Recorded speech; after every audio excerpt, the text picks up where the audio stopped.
evolution of Sports Talk Television live here nightly. All Bucs report. It's the Sports Web. I'm your host, Peter Blake, giving you something to think about on tonight's show. Bring your passion, bring your excitement, just don't bring any nonsense.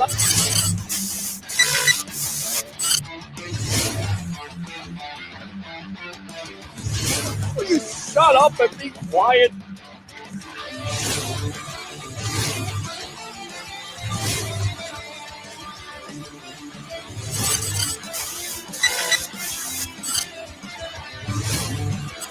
Hey guys, what's going on? Welcome back to another edition, your Monday evening edition, Mock Draft Monday, whatever you want to call it. It's the Sports Web. I'm your host, Peter Blake, giving you something to think about. And how do we start off the Sports Web? Bring your passion, bring your excitement. Just don't bring any nonsense. On tonight's show, we'll be talking about, of course, your Super Bowl champion, world champion, Tampa Bay Buccaneers. Of course, phone calls are always welcome. Webheads are always welcome. We'll have guests on. We'll have Harry the Greek, my professional handicapper. We'll have Brent Allen live on here. We may have Jacob Charnow of the Hard Count Football podcast, because there was a big time trade in the National Football League that not only affects his Jets, but also the Tampa Bay Buccaneers. And then, of course, once again, your phone call, 727-255-0391. It's 727-255-0391, brought to you by Advanced Auto Parts. For all your auto parts needs, it's Advanced Auto Parts. And, of course, the Deck Bar and Grill in Isla del Sol. So there you go. There's the advertisements out of the way. Let's get to some of the news that kind of percolated, Leo word, if you will, on Sunday night. This was from Carlton Davis, with him tweeting out a anti-Asian slur. I'm going to hold off on the calls for right now. I'm just going to go ahead and report this, and then we'll get out to your phone. Of course, Carlton Davis tweeting that out. Then ESPN, Jenna Lane herself picking up on it. Of course, national, local media picking up on it. Davis had this to say about the tweet. I used a term that, from where I came from, has always meant lame. I did not realize it had a much darker and negative connotation. He tweeted, in part, I have learned a valuable lesson and want to apologize to anyone that was offended by seeing that word, because we need to focus on helping each other during these tough times. Now, somebody asked me today, do I feel like the Tampa Bay Buccaneers will cut him? No, I don't. In my opinion, I don't think he was doing anything to disparage the Asian race. I don't think he was doing that. In my opinion, I don't think he was doing it. In fact, if you look it up, the slang term in the slang dictionary from South Florida, it is known as being lame, but that's neither here nor there. Definitely can't do that. And of course, Jason Light had this to say: we have been in communication with Carlton regarding his social media post from Sunday evening. Carlton has been an active member of the Social Justice Player Board over the past 2 seasons, has played a key role in our organization's support for finding peaceful and productive ways to bring attention to societal issues that have plagued our country for many years. Words carry weight, and it is incumbent upon all of us to have through an understanding of the words we choose and the effect that may have on others. We look forward to working with Carlton to find appropriate ways to learn from this experience and continue our joint efforts to put an end to all forms of social and racial injustices. Once again, General Manager of the Tampa Bay Buccaneers, Jason Light. So I don't really want to spend a lot of time on it, because I think there's a lot other things we can talk about. If you want to comment on it, fine. I'm not going to have you get on the program and disrespect players. I'm not going to have you disrespect each other. I feel like there's so much stuff to talk about right now when it involves football, with the draft coming up, with Sue and his comments today, with the big time trades. And then, of course, the Bucs being Super Bowl champions. So who wants to take that negativity? But if you do want to comment on it, you can. 727-255-0391. It's 727-255-0391. Let me go out to the webheads here. So what is Carolina going to do with Bridgewater? It's a great question. It's a great question. I think it definitely needs to be answered. Where they trade him to another NFL team? Could it be, as Harry the Greek is in the lobby there, the Chicago Bears? Would that not be a nice fit? What would it take to get rid of a Bridgewater? Will they hold on to him? He's got a big-time contract. They can restructure it. We'll get back to that in a moment. Let's go out to the phone lines. Todd, welcome to the Evolution. You're on with yours truly here on the Monday night. Peter, how you doing, brother? I'm doing good, buddy. How you doing? Good. Listen, I just saw, and I don't know who is telling this story, but I just saw on Google just now, right? And I guess it was posted about 4 hours ago, that Devin White. Yes, and I'm going to go ahead. I know what you're saying here, and this was from Antonio Brown. Right. He says, who should the Bucs sign? And he basically goes, you should sign me. You should sign AB. And this is on the Bucs Twitter. And then Devin White has a response of, we're basically waiting on you. So hopefully that gets it done. Maybe there's some news there. Of course, there's been rumors that the Seattle Seahawks, possibly other teams, we've heard throughout the last week that the Bucs are considering offers. But AB obviously wants to be with the Tampa Bay Buccaneers. It's just a matter of numbers. Can they make it happen? We'll see here. Maybe in the next couple of days, something will get done. But I thought it was pretty funny in itself. Yeah, it was funny because I started laughing about it, and I just text my best friend about it. So I'm thinking maybe there was something wrong with AB's Twitter account or his fax machine, or who knows. But it is kind of funny because he is saying that I think he said he wants to sign with us. Well, if he wants to sign, there's two people that can make that happen there, Todd. That's AB, and that's the Tampa Bay Buccaneers. And more than likely it's AB, because recent reports suggest that the Bucs want to pay him $2 million. He wants a little bit more, probably a little bit more than the Bucs are willing to pay. So once again, is this a part of the negotiating process? I'm not sure. I don't know if it's a great negotiation tactics by Brown. But if he wants to be with the Bucs, certainly I think if he lowers his number and he comes to that agreement, I think the Bucs can make it happen. Of course, they still have some work to do to get under that salary cap because they're a little bit over. They have some corresponding moves that they have to make. Of course, the draft is coming up in a couple weeks, so they have to have money to sign their draft picks. But at the end of the day, it comes down to AB. If he wants to sign with the Bucs, he's the one that basically can make it happen. Yes, and I agree with you. We got to have money for our draft picks, and I think we're going to have the way Jason Light has drafted the last couple years. I think it's going to be another strong draft. Even though we're drafting 32 for the first round, that's always a good thing. So, I think they're going to have another great draft. We're going to get some players. We're going to get some depth for our team, because I don't really see that we have any needs. And, I was talking to some people today that are not Buck fans, but are saying you guys could win another Super Bowl this next year. And with everybody signing back, I absolutely think we can. Well, certainly anybody that didn't expect them to do it, they've gotten it done. So, of course, the final piece would be AB, and you go back to the draft. You're in a luxury position, picking at number 32. You don't necessarily have a direct need. You don't have to go out there and get an outside rusher. You don't necessarily have to go out and get a running back, even a quarterback. You can wait on that. We'll still see who the backup quarterback of this team is going to be. Most likely, it's going to be a Blaine Gabbert, but you don't have a need, so you don't necessarily have to take that. You can go for the best player available at 32. Absolutely agree with you 100%. So I called just to tell you that, Peter. I'm glad you're always up on it. I know you are, and I appreciate it. And absolutely. Always good talking to you, man. Yeah, man, absolutely. Let me go ahead and fire those cannons for you right there. Woo! Good stuff. Got to give you that.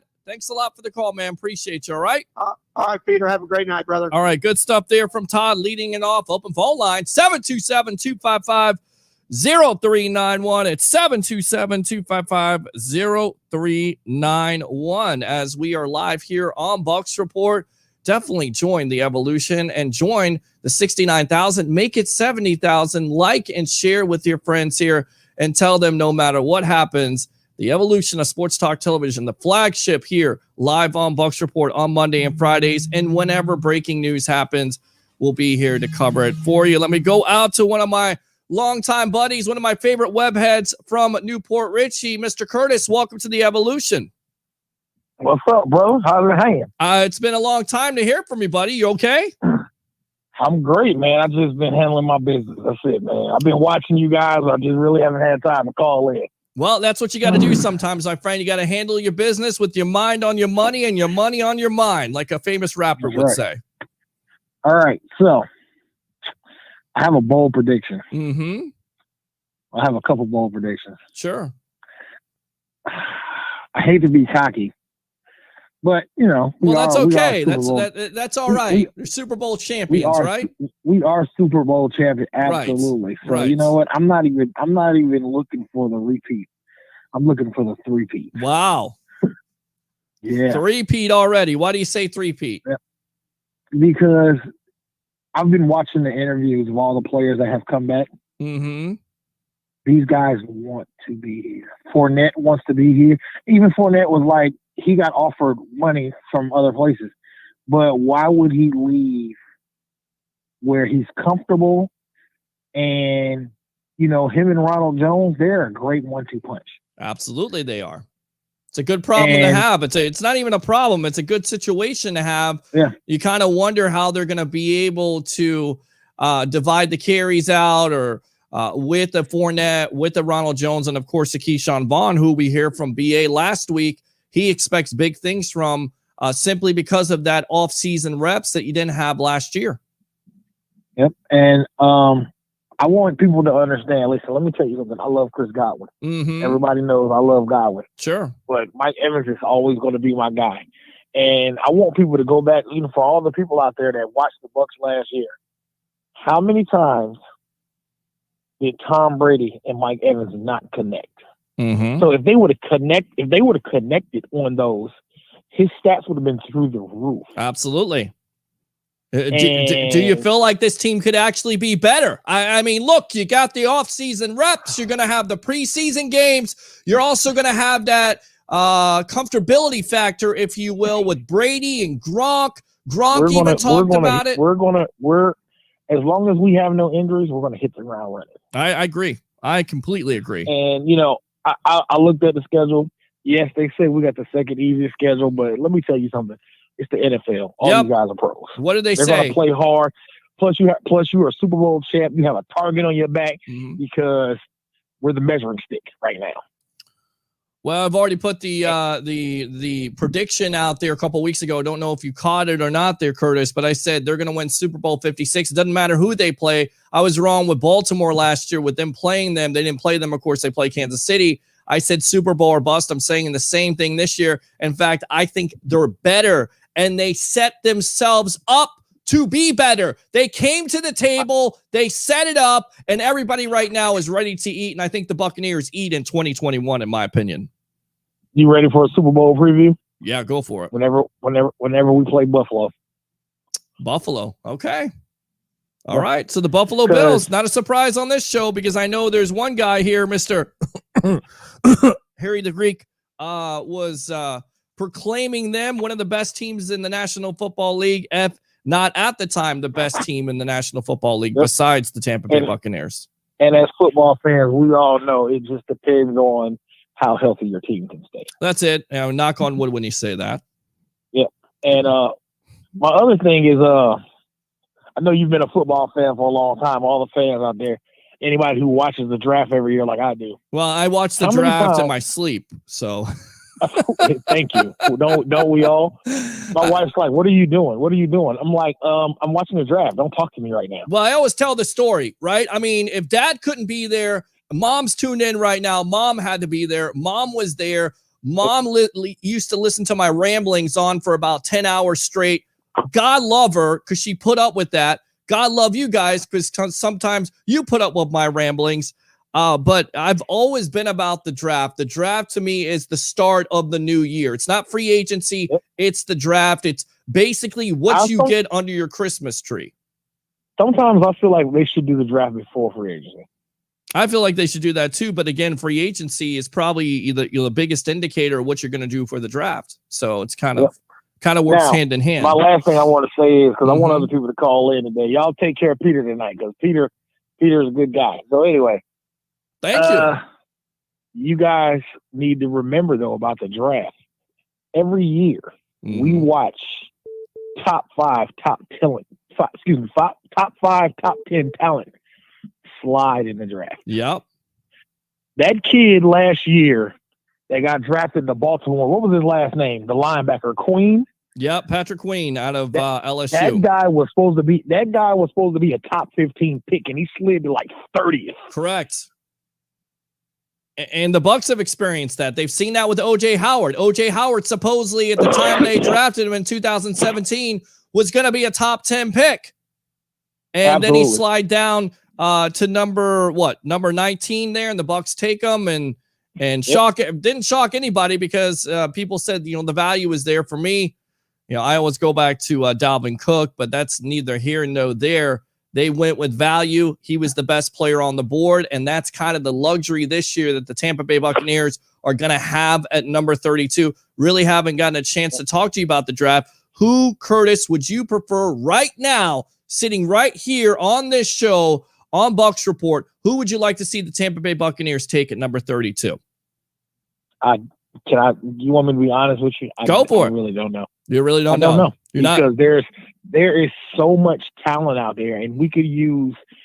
It's not like we're in dire need, but any good backup, you could do a good offensive lineman. You could do a good defensive lineman. You could do.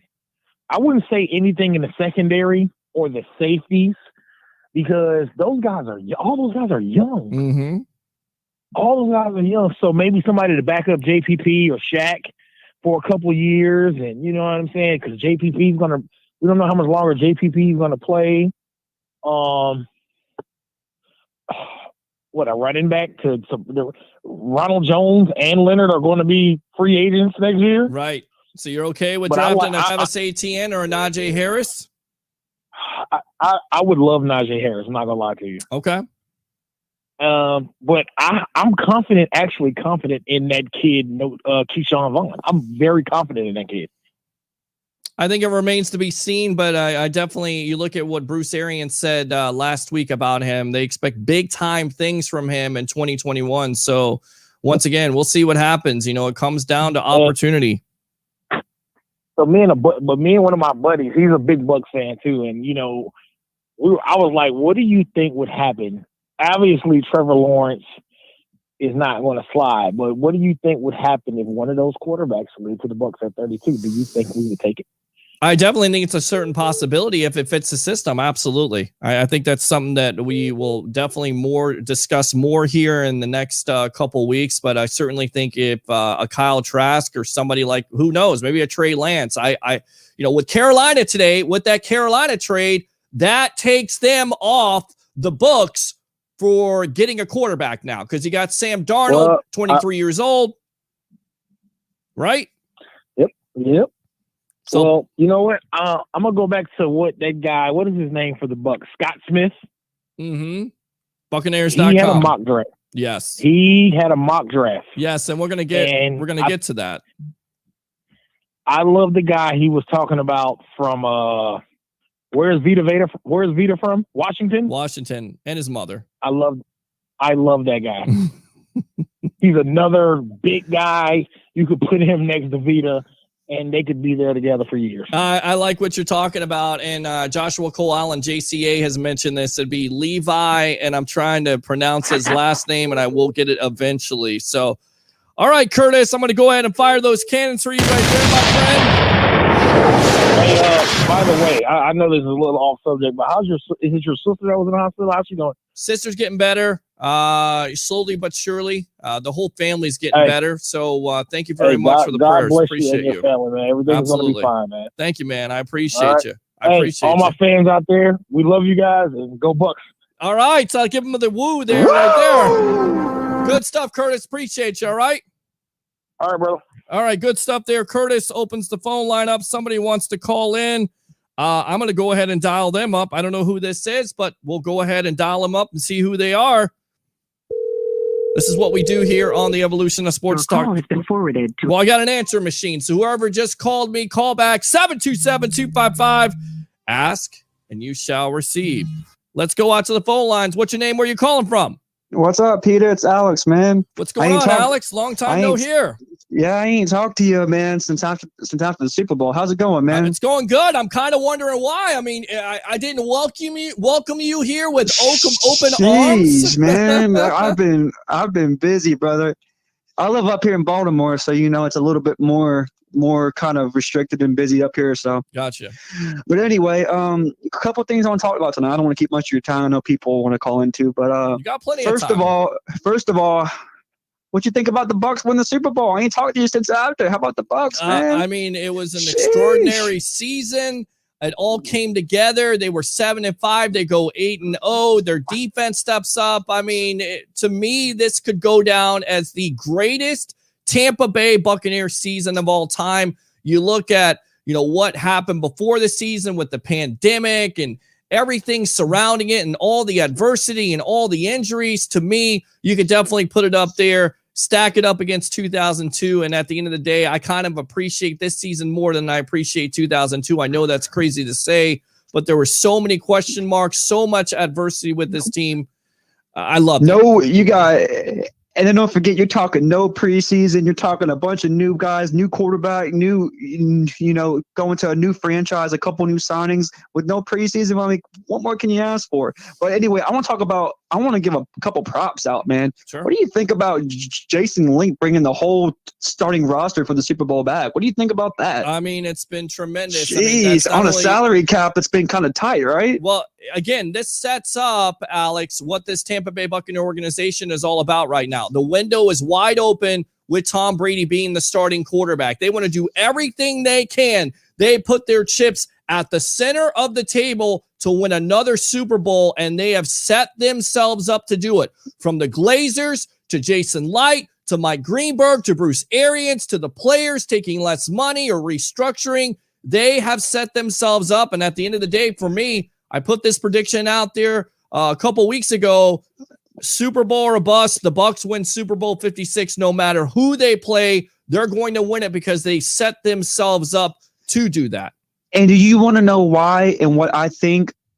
No, scratch that. Do you want to know why I love this team so much? Go for it. Not only was a lot of guys want to take a pay cut, which is big, dude. That tells me a lot of people, they don't care about the money, bro. Sometimes that's not what football is about and what sports are about, man. It's about going out there, be a team. I got my ring, man. Some people don't care about the money, bro. So I think with that alone, I mean, that's what I like our team so much. That's what I like about Jason Link, willing to bring everybody back and work up so many deals. And guys like Tom Brady taking pay cuts. You got Mike Evans willing to take pay cuts. You got quite a few guys who want to take pay cuts. But you know what I'm looking forward to the most? I actually know, scratch that. I want to talk about something else. What do you think about AB? If it was my opinion, I say we just let AB walk, man. If do we honestly need AB? Like, do we? I mean, do you honestly need him? Probably not, because you have wide receiving depth, but would you like to have him? I think you definitely like to have him because still, when he can get a full season, I feel like he's one of the best route runners in the National Football League. I feel like he knows this offense. He has this chemistry with Tom Brady. And then basically you have three number one wide receivers. You have an Evans and a Godwin and an AB. Do you need him? Maybe not, but if he wants to sign, and it looks like from the Twitter post that he wants to sign, and Devin White once again reminding him, hey, we're waiting on you. I think eventually it's going to happen because simply his value isn't going to be that high because there's still question marks about off the field with him and that upcoming trial coming up in December, that legal stuff, maybe not a trial, but that legal stuff coming up here in December with the civil suit. And I did like what he's done coming in, and I'm impressed with the work he's done. But Do I think he's worth more than what the Bucs paid him? Yeah, you can give him a couple $1 million more, but I mean, if he's going to sit there asking for $5 to $10 million, I'm sorry, bro. And you put some good work in, but we don't want to overpay for somebody that's still got a lot of issues on and off the field. Now, I can't really say on the field, but he's still got some pending issues off the field. Well, and you got to keep that in mind. That's fair. That's fair to say that he had it on the field because he wasn't able to do that with the Raiders. And I go back to the history, but this year, the 45 catches, being a model citizen, being a highly productive wide receiver when he was called on the last half of the year, I think he has earned a contract extension in terms of what he wants, which is possibly $5, $6, $7 million. I'm not sure about that. If all reports are true, if the Bucs want to pay him $2 to $3 million, I feel like he should take that. And then if he plays like he did last year and he's a model citizen again, who knows? Maybe the Bucs revisit it, or maybe there's another team out there. I just don't feel like there's a big time market. So at the end of the day, AB is either with the Tampa Bay Buccaneers or with some team on a cheap deal, because you look at it, Alex, the draft is coming up. This wide receiving depth that you have in this draft, all these prospects, they're going to fill up these teams. So eventually, if AB doesn't sign with one of these respective teams, he's going to be left out in the cold, in my opinion. And speaking about two more things I want to talk about, and then I guess I don't know if there's any callers in, but I want to talk about two more things. Sure. Number one, explain to me, do you think, I have been asking myself this question since the day this contract came out. Do you think Tom Brady will, let's just say, my prediction is the Bucs are going to win it all again, because you already know, I'm just saying, we're going to win, bro. I'm already calling it. But do you think Tom Brady goes past this? So I guess I understand the contract. It goes like this. Tom Brady signs a 1 year with a 4 year, how do I say it? Voidable years. Yes. Voidable years. They're voidable years, yes. Do you think if Tom, I guess I need to rephrase the question Extension. Right. Do you think win or lose, do you think he comes back? I think he comes back, and I think he comes back because he feels like he has still something to prove, and he's still playing at a high level. If he's still playing at that high level, knock on wood, he can avoid injury, and this team is winning. I certainly think there's a possibility that he wants to play until he's 45 or over, especially with him playing at an elite level. You're talking about a quarterback who was 43 years old, 40 touchdowns last year, 12 interceptions. You'll take that all day long. Still balling out. Still balling out. If he continues to play like that and the team continues to re-sign their players and have the necessary weapons around them and everything is going well, why not?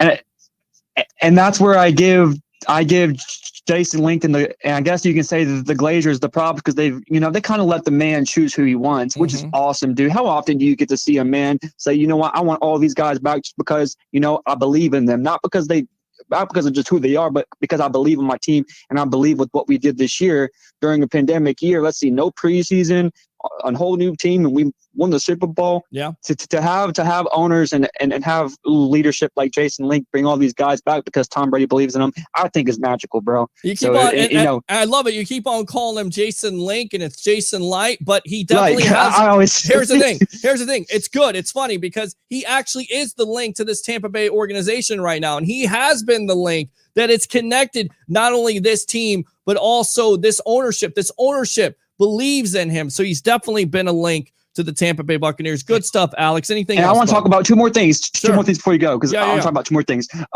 Number one, I would still say, right before you called, you asked the last guy, who do you think your draft pick is going to be? Because we have the draft coming up. Sure. Do you know who I want to see the Bucs draft? And you're going to call me crazy, bro. Go for it. The Bucs need to pull out Kyle Trask, bro. We got to get a quarterback in there, bro. Kyle Trask is raw, man. He's a great quarterback. Mm-hmm. And I think he's magical, bro. And we don't know how much longer Brady's going to last, but I don't know if that's something we can pull off. But what do you think your opinions are on that? Well, I wasn't too keen on drafting a quarterback, but listening to BA last week and seeing, look, their quarterback could be on the table. Why not? If there's somebody that falls, if there is a Trask that falls, if there is a Trey Lance that falls, why not get somebody for a couple of years that can learn under a Brady? Is it a necessary need? No, but that's the luxury in it. You may get a quarterback that you thought was going to be a top 15, a top 20 pick, and he slips down to 32. Alex, It's all about value when you do the draft, right? Right. So I just, like I said, those are my thoughts. I would like somebody to have, fall back on Brady before he goes. Because to me, it just seems we always have issues on the quarterback end of things until we got Brady. And I just want something long term. We don't know what happens if Brady goes out, bro. Do we honestly have a backup, bro? Who's our backup, bro? We ain't got nobody. It's gonna be most likely it's gonna be Blaine Gabbert. Of course, the Bucs have to make a couple corresponding moves here to get him back in the fold, and of course, possibly free up some more money, as we talked about, not only to sign possibly an AB, but also sign their draft picks. So they still have a couple weeks in order to do that. So we'll see how that turns out. We'll see how that goes. All right. Well, Peter, I appreciate your time, bro. I don't want to keep up much of your time, but I appreciate you, bro. And I hope you and your family are doing amazing, bro. And I appreciate you, man. Alex, man, I can't wait for the season to come up, man. Hey, I can't wait, bro. I can't wait either, buddy. We'll have a draft show here. We'll have you covered for the next when that draft happens. We'll have you covered for that Thursday. Hey, real quick. Friday night. Yes. Hey, real quick. Yes. How do you think about baseball coming back, man? Love it. Love baseball. Hate the owners. I already talked about that. Go and check out my wall. Oh, yes. I knew that was going to come out. I knew you were going to say that. Yes. But we'll see how the Rays do, okay? All right. You take care, buddy. Appreciate you, man. Let me go ahead and fire those cannons for him right there. Good guy, Alex from Baltimore. Appreciate the call there. Let me get out to the webheads, and then I will get out to Harry the Greek, my professional handicapper. I love this. This is what I love. This is what I live for here on a Monday night, to talk to you fans. And you guys barely even know me, and you're blessing me and my family. That's just a beautiful thing. It really is. I mean that from the bottom of my heart. I really do. I mean, you haven't even met me face to face, and you guys are willing to bless me. I'm blessed to be a part of Bucs Report and the evolution of Sports Talk Television. Brought to you by Advanced Auto Parts. 727-255-0391. It's 727-255-0391. 0391. Of course, it is Championship Monday night as we are in the middle of the game. Gonzaga versus Baylor. Of course, Gonzaga trying to become the first team since 1975 Indiana Hoosiers to go undefeated for the full season. But Baylor looks like they've got out to a hot start. We'll get out to Harry in a moment, get the update for him. Great job today. Favorite troll in the house. And I will go ahead and welcome you. Fat Finger Troll. Roger Shue, welcome to the evolution of Sports Talk Television. How better does that trade make Carolina? I mean, look, the guy has what? He's 23 years old. He played in a horrible franchise in the New York Jets just in the season. 45 touchdowns, 39 interceptions. I'm just not sure the body of work right now you can really say. I think it's an improvement over Teddy Bridgewater. I think what you're looking at is potential, and you got a far better team around him than the Jets. So, but I talked about this. It comes down to what the organization wanted to do. Joe Douglas wanted to go a different way. It's usually the coach that wants to get his own guy. Robert Saleh didn't want to get rid of him. He wanted to keep Darnold around. They convinced him. That's why the trade happened. And it was for a 6th-round pick this year, a 2nd next year, and a 4th also next year. So good stuff there. For the Jets and the Panthers, watching the best sports talk show in the Tampa Bay area, the Sports Web on Bucs Report. Appreciate you, Mom, right there, my agent, my future agent. Hit the like button. Appreciate you, Roger.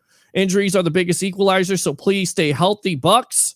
Let's go out to Veritas 93. Go Bucs. I like it. Bucs time 12. AB still wants to get paid. Can't fault him for that. You certainly can't fault him for that. Mike G says it's all business, man. AB will be in their due time. Tom ain't losing him this year. I agree with you on that. Love this channel, man. Get me through this offseason. That's what we do. When I was younger, people say, football season's over. My boss today at the other job, what do you talk about, Pete? When there's no Bucs football on? Well, you talk about free agency. We talk about the draft. And we talk about what you want to talk about, whether that's the Tampa Bay Buccaneers or around the National Football League. 727-255-0391 and 727-255-0391. The Ninja Turtles just traded Darnold. Well, there you go. And speaking of Darnold, a trade from the Jets, we got Jacob Charnow of the Hard Count Football Podcast. He's coming in also. So here we go. Harry the Greek, my professional handicapper. Welcome. and Jacob Charnow of the Hard Count Football Podcast. That show can be seen and heard here on Tuesday nights at 7 o'clock live on Bucs Report. You got Harry the Greek, the new show here, the Over Under. I'm the producer and also sometimes the co-host, Tampa Bay Ray Kennedy, Best of the Bay. That is on Wednesday nights at 9 o'clock on Bucs Report. Gentlemen, welcome to the evolution on this championship Monday night. Take it away, Mr. Jacob. Take it away, Jacob. Go ahead. I've got to start off with this. I mean, first and foremost, what are your thoughts on this big-time trade that has kind of shocked the NFL and also the NFC South to a certain degree? Sam Darnold to the Carolina Panthers from the Jets. The Jets get back in return, 6th-round pick, 2nd-round pick next year, and a 4th round. More than likely 2 words here, Jacob. Zach Wilson, your thoughts? Yeah. Oh, man. Where do I start here? Finally, after, however long of me saying they're going to trade him, they're going to draft a quarterback, guys, they did it. They traded Darnold to the Panthers. It seemed like this was something that has been in the works for a few weeks now. It just seemed like it was a matter of what the Jets were going to get back for it. I love this for both teams, right? And I tweeted this out earlier. I said, it's possible that both teams can win a trade. And I think that this is a situation that's very possible here. I think there's a real chance, the Jets, they get their picks back. They get their new quarterback to develop, whether that is Zach Wilson or a Justin Fields. And honestly, at this point, I'm going to talk about this more on my show tomorrow. I'm okay with either. I think both are great options, especially in this new, whether you go 2 or 3 for both these quarterbacks, both are going into a Shanahan-like system that is very quarterback friendly. Anyway, the Jets get that the 6th-round pick this year, 2nd-round pick next year, 4th rounder next year as well. They get their picks, and then the Panthers get a young quarterback with, he's young and he's broken, but very, very fixable. And I think you look back at that 2018 head coaching search with Matt Rule and Adam Gase, and, the Jets ultimately don't end up hiring Matt Rule because, Bill Parcells told them not to go there because our idiot GM Mike McCagnon was like, you can't hire your own staff because they were in love with Greg Williams. Anyway, that's a whole nother rant for a whole nother time. But Sam Darnold reconnects in Carolina with Robbie Anderson. He gets Matt Rule as his coach. He gets Joe Brady as his offensive coordinator, guys. If there's anywhere Sam Darnold's going to work, it is absolutely in this Carolina Panther system that I'm a huge fan of this team. I'm a huge fan of what they're putting together. This defense is young. This offense is young. They have a lot of young pieces. I'm really looking forward to watching the Panthers next season, guys. And I know this is Bucs Report, but I really like what the Panthers are putting together over there in Carolina. Yeah, and somewhat of a concern for Bucs fans at this point. You're high on that train, Harry, of Darnold. What do you see with this kid, and can he overcome those difficulties that he had with the Jets? 45 touchdowns, 39 interceptions, although he's only 23 years old. So in your opinion, is he going back? Is he going into a better situation than he came out of with the Jets? Well, I'm not too sure if that's going to be a better situation. I as I was telling Jacob off air, I honestly thought if the Jets were to keep Sam Darnold, they would have finished 500 or better this year. Now they have 0 chance. Okay. They're coming into a very, very difficult part of their, the AFC is a very tough division that they're playing in, okay? It's going to be very difficult. Do I see him winning 9 ball games this year? No, I see him winning between 5 and 8, somewhere in that neighborhood. But as far as Sam Darnold's concerned, that was not the right move for him. He should have went to a different team. It's not the quarterback competition that he has to be involved with, and I don't think he's in the right system there. I really don't.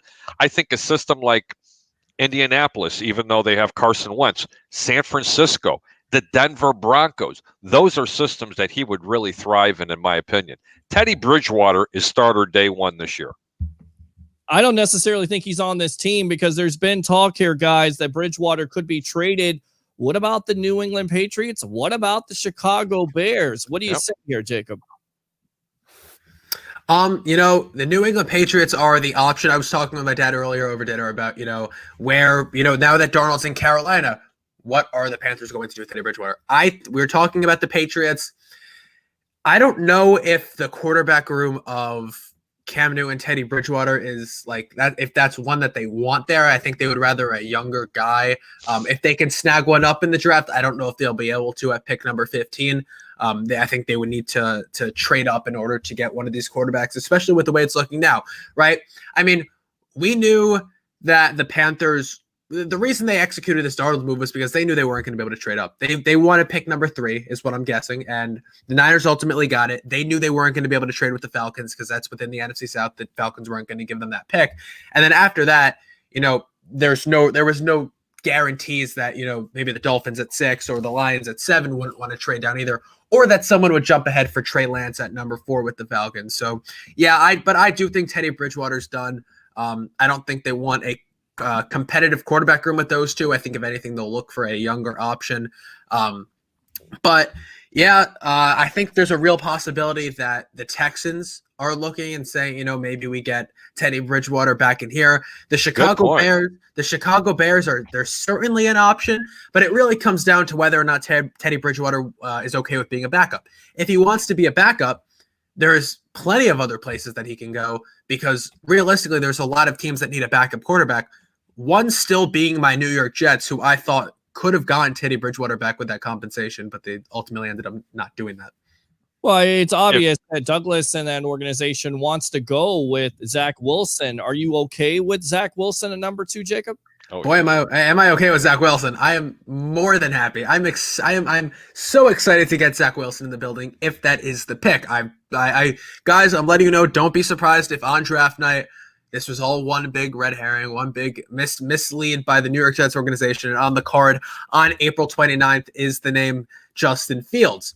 Now, like I said before, I would be okay with either of these guys, but it looks like it's going to be Zach Wilson. If it is Zach Wilson, I think he will thrive in this system. Maybe not. I'm not going to say right in year 1 because it's hard to acclimate to that NFL level, but definitely by year 2, man, I think Zach Wilson has the potential to be an absolute stud in this league. Let me go out to you, Harry. What do you think about Bridgewater to the Patriots or the Bears? Who does he work most likely with? To me, it's the Patriots because, look, you got to get an accurate passer. Newton wasn't that last year. I cannot fathom Leo word of him going back and being any more accurate than he was last year. I think he's damaged goods, and I think Bridgewater at this point, in my opinion, would work with the Patriots. What do you say?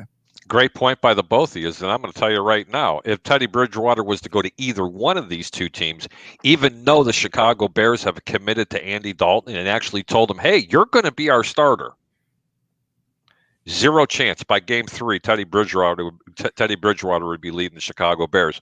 If he went to New England, at game 1, he beats out Cam Newton because he brings a totally different dimension.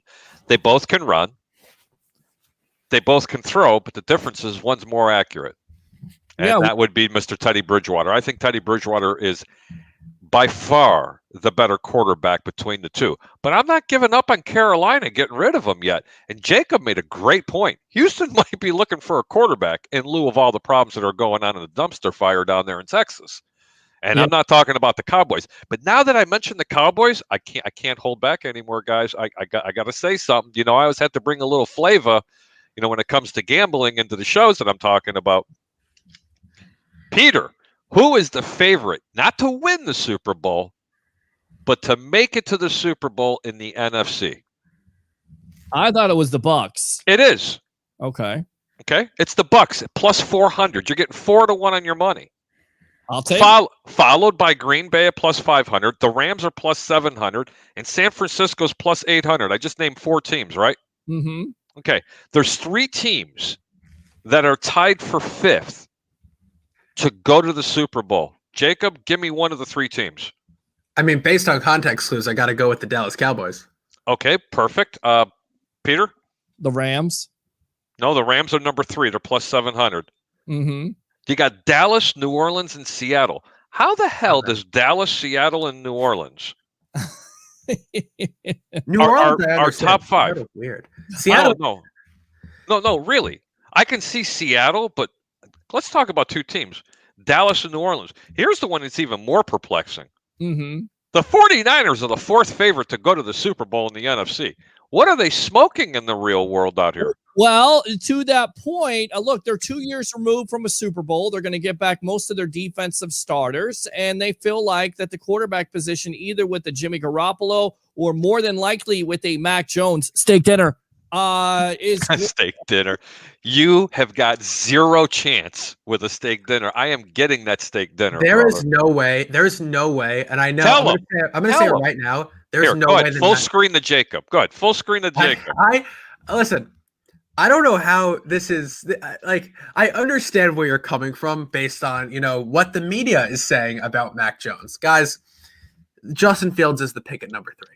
And if it's not Justin Fields, it's going to be Zach Wilson, because that would mean that Justin Fields went 2.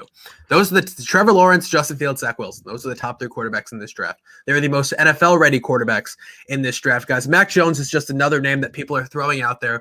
I'm not a fan of Mac Jones. Now, I don't think he's bad, right? I don't think he's bad. I don't think that has not to say he doesn't have the potential. I don't think that he has the skill to be one of the top 32 NFL quarterbacks that would get a starting job in this league, nor be successful, nor would the 49ers, who John Lynch is one of the smartest GMs in the entire NFL, trade what he did to trade all the way up to number 3 for a quarterback that he probably could have gotten if he had just traded with the Lions at number 7. Well, maybe. Again, and you're not the biggest fan, neither is Steak dinner. Yeah, no, the steak dinner's coming to me, but this is what Kyle Hurd had to say on his show, The Herd, today. We used to buy BlackBerry phones because it's what the standard was, and the standard for quarterbacks, similarly, was the same. He's got a huge arm, but he's not that smart or athletic. That's your BlackBerry. He's athletic, but doesn't have a ton of leadership skills. Excuse me, okay? I'll draft in the first round. Boy, he's a leader, but he can't move. He's a statue. That was the old standard. But then I watched Patrick Mahomes, Justin Herbert, Trevor Lawrence, and Josh Allen and realized that they're the iPhone. I'm not drafting a guy first round who is immobile. You cannot keep up in the NFL with Mac Jones. By the way, guys, the most immobile quarterback in the NFL is who again? I can name quite a few of them. Tom Brady. Okay. But Brady. Brady. Peter, you know more than anybody, better than anybody, that Tom Brady is the ultimate outlier when you're talking about quarterbacks in this league, right? I'm saying this, okay? Everybody is so gung-ho on going out and getting a quarterback that's mobile and all this other stuff. Lamar Jackson has never won anything. Patrick Mahomes, to a certain degree, is mobile, but also he has to throw from the pocket, okay? It's not like he's a statue, but he has to throw from the pocket. He's not running around all over the place. This whole mobile thing with quarterbacks, at the end of the day, you need a quarterback to throw from the pocket. And the reason why I say Jones is because he fits Kyle Shanahan's offense and he can make quick decisions. And look, he's got that winning pedigree at Alabama. So the talk is, and this is from Kyle Hurd, that basically John Lynch doesn't necessarily want to draft him. Kyle Shanahan wants to draft him. I feel like this could be smoke. I still think it's going to be Jones. If Kyle Shanahan wants to draft, Alabama's quarterback, trust me, John Lynch should be listening to his head coach, because it's his ass that's going to be it's on the line. Okay, that's that would be the head coach's rear end that would be on the line if that's the case. That's just a mere opinion. But anyway, I'm going to sweeten your pot a little bit. So you're saying he's going number 4 to the 49ers, correct? Oh, I'm sorry, number 3. Number 3. Yes. Okay, number 3. Okay, Peter, I'm going to give you the top 15 picks. He's not even making he's going to make it out of the top 15, Mac Jones. No, I think he could fall to 15. I think I am going to the Patriots at 15. You're going to owe me steak now. Oh, stop, Peter. It's double or nothing if he goes there. But if he makes it to 15, now it's double or nothing to me. Okay, and by the way, my version of a steak isn't McDonald's, son. You should know where the Greek likes to go hang out.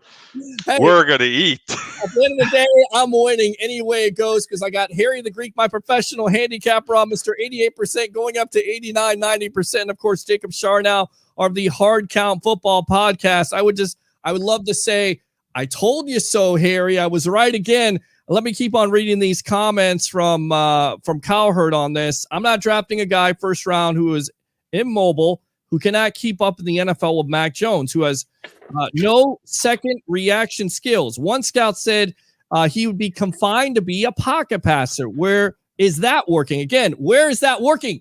Hello, it's worked with Drew Brees for years. Worked for Tom Brady. Let's not act like we're trying to change the wheel. That's my point on this. And then the standard of phones has changed. You can't keep up if you got something like a Razor or Sidekick.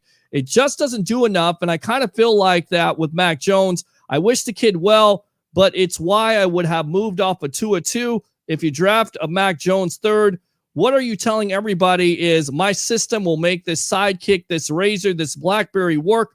My system is so great, and I can make an inferior phone work. That's what Hey, look, man, I still have an old flip phone that I can use, okay? And I like my flip phone. You know, that's my down low phone. Is it a dependable thing?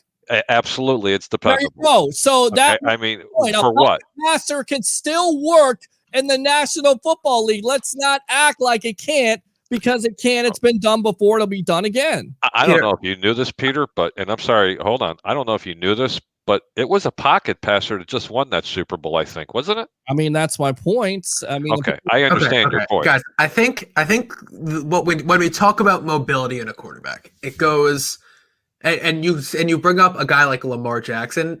I feel like that's also now. I feel like mobility matters to a certain extent now. You cannot be a static passer anymore. You can't. I know Tom Brady, but you're seeing guys like Phillip Rivers, Drew Brees. None of these guys are really like winning playoff games. I mean, Phillip Rivers, both of them are out of the league now, right? Aaron Rodgers started using his legs more. Now he's been in 2 straight, however many NFC championships. He's not winning them, but I feel like that's not just because of him. I think there's more to that than just Aaron Rodgers losing those NFC championship games. However, he is mobile to an extent. When you look at guys like Josh Allen, Patrick Mahomes, guys who know how to use their legs but still have that big arm, those are the guys that will be winning football games for the next decade, right? We know Tom Brady's winning now, but when Tom Brady's no longer in the league, those are the guys who are going to win these football games. You're not going to see another static passer, pocket passer come in and all of a sudden win 7 Super Bowls like Tom Brady did, right? That's why I'm a bigger fan. Guys, how tall is Justin Fields? Is he 6'5"? Did I read that right? By somewhere? He's a big kid, right? 6'4", 6'5", yeah. He's 6'4", 6'5". That's when you look at a franchise quarterback and all that stuff about him not being his leadership or his character being in question. I don't buy any of that. I really don't. I mean, he was one of the 2 guys who was him and Trevor Lawrence were the guys who were battling to get to let Ohio State even have a football season to begin with. So, not that I'm down on Mac Jones, which I am. I don't even have him. I have Kellen Mond ranked higher than him, which might be ridiculous, but I'm a huge fan of Kellen have Mond. David Mills. That should be a first-round draft pick that nobody's talking about. This kid from Stanford is the real deal. Harry, I agree with you that he has the potential. Here's what I'm hearing about him. Haven't done a ton of research on him. Here's what I'm hearing. He doesn't have – he has a lot of potential, but he doesn't have the experience whatsoever that he needs. I agree. Neither did Mitchell Trubisky. I watched his kid's pro day, and I watched some tape on him, and I watched a couple of games. I will tell you this. He can make every single throw. He's got good pocket awareness. He's got legs. He's got the height. He's got the size, and there's not a throw that he can't make on the field. Nobody is talking about him. He will be a second-round draft pick. I was talking to Andrew Faubert about it of North Sports Dynasty.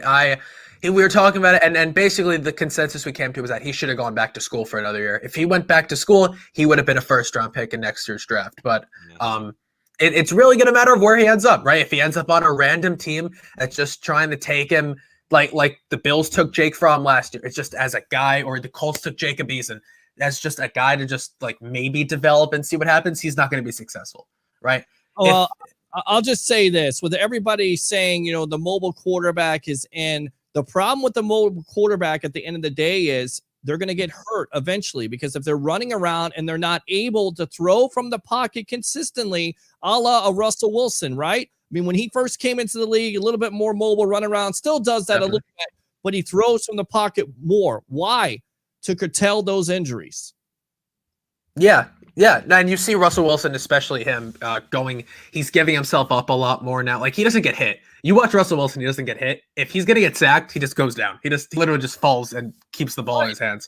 And that's a smart quarterback. I guess that speaks more about everybody's so fascinated by a mobile quarterback, but what you don't understand is the longevity of that position is few and far between in the first place. But you give a guy that has the mobility, he's going to take some hits. So you need a guy that's able to throw the ball from the pocket consistently. Let's go out to the webheads here, read some of these comments. We read that already. Let's place a bet tomorrow in Vegas for the Bucs to repeat. I like it. Cubs middle relievers are not very good. Okay. I want to stay in Tampa. Playing for Russell would be an honor. He's a good man of the Lord, says Antonio Brown. So Antonio Brown, once again, has tuned in. Thanks a lot. Amen. For gracing us, buddy. Darnold, the next Jake Delhomme. I could see that. Guys, does Darnold make them a better team in the grand scheme of things, in your opinion, better than Bridgewater? Not yet. No? I don't think we could both say that at the same time. Absolutely not yet. Okay. Teddy Bridgewater is better than Sam Darnold at this point in his career. However, in a year or two, that's a little different story. You get this kid back on track from what Gase has ruined in him, and you get him back on track with those wheels, that arm, and he can make every single throw, and he definitely has it between the pipes. He could be one of the better quarterbacks. Someone just made the comment that's the next Jake Delhomme. Jake Delhomme would be the water boy to Sam Darnold if they bring him along. Harry, I agree with you. Sam Darnold doesn't. It's Teddy Bridgewater is a better quarterback than Sam Darnold right now. I think, and I'm going to be honest, I think a lot of people are overhyping what Sam Darnold has done so far and what he did in New York. Because quite honestly, he didn't do a lot to impress me. He didn't. He didn't have. I mean, he finished 13-35 as a starter. And I get that that's not a quarterback stat, but he certainly didn't play well. He never had a passer rating over 72. So take from that what you will. But listen, Darnold's ceiling is certainly higher than whatever Teddy Bridgewater's is right now. So that's what they're kind of banking on. And then the Panthers are still, guys, the Panthers might still take a quarter. I think they will still take a quarterback at pick number 8, whether that is a Trey Lance if he's there or a Mac Jones. But if neither of them are there, they're going to roll with Darnold as the starter week 1 next year. And I can almost guarantee you that that's going to happen. And they're just going to see what happens because they will pick up Sam Darnold's 5th-year option. And you know what? They don't get one this year. Sam Darnold sucks. Panthers finished 4-12. They should have a top 6 pick next year, which should be enough to get them a quarterback replacement. And you see that, and that's what I don't understand is why did they make this move? It would be ridiculous. You see, Sam Darnold needs to go to Carolina and ride the pine for a while and let Bridgewater play because this team is ascending, not descending. The Carolina Panthers have improved tremendously, even though their record didn't show it. They have a very good running game. They have an adequate pass protect. Their pass protection's adequate. They've got a good core of wide receivers. They need a tight end, and the defense is playing very formidable. They need a couple of pieces here, and you're talking about a possible playoff team. Okay, sitting second right behind Tampa Bay. And now they're bringing a fresh quarterback. Now you're just kind of regressing a little bit. I don't think they're regressing. I think they're improving. I think what Matt Rule and that organization is thinking is first and foremost, they got a 23-year-old quarterback who's been put in the worst situations in his career.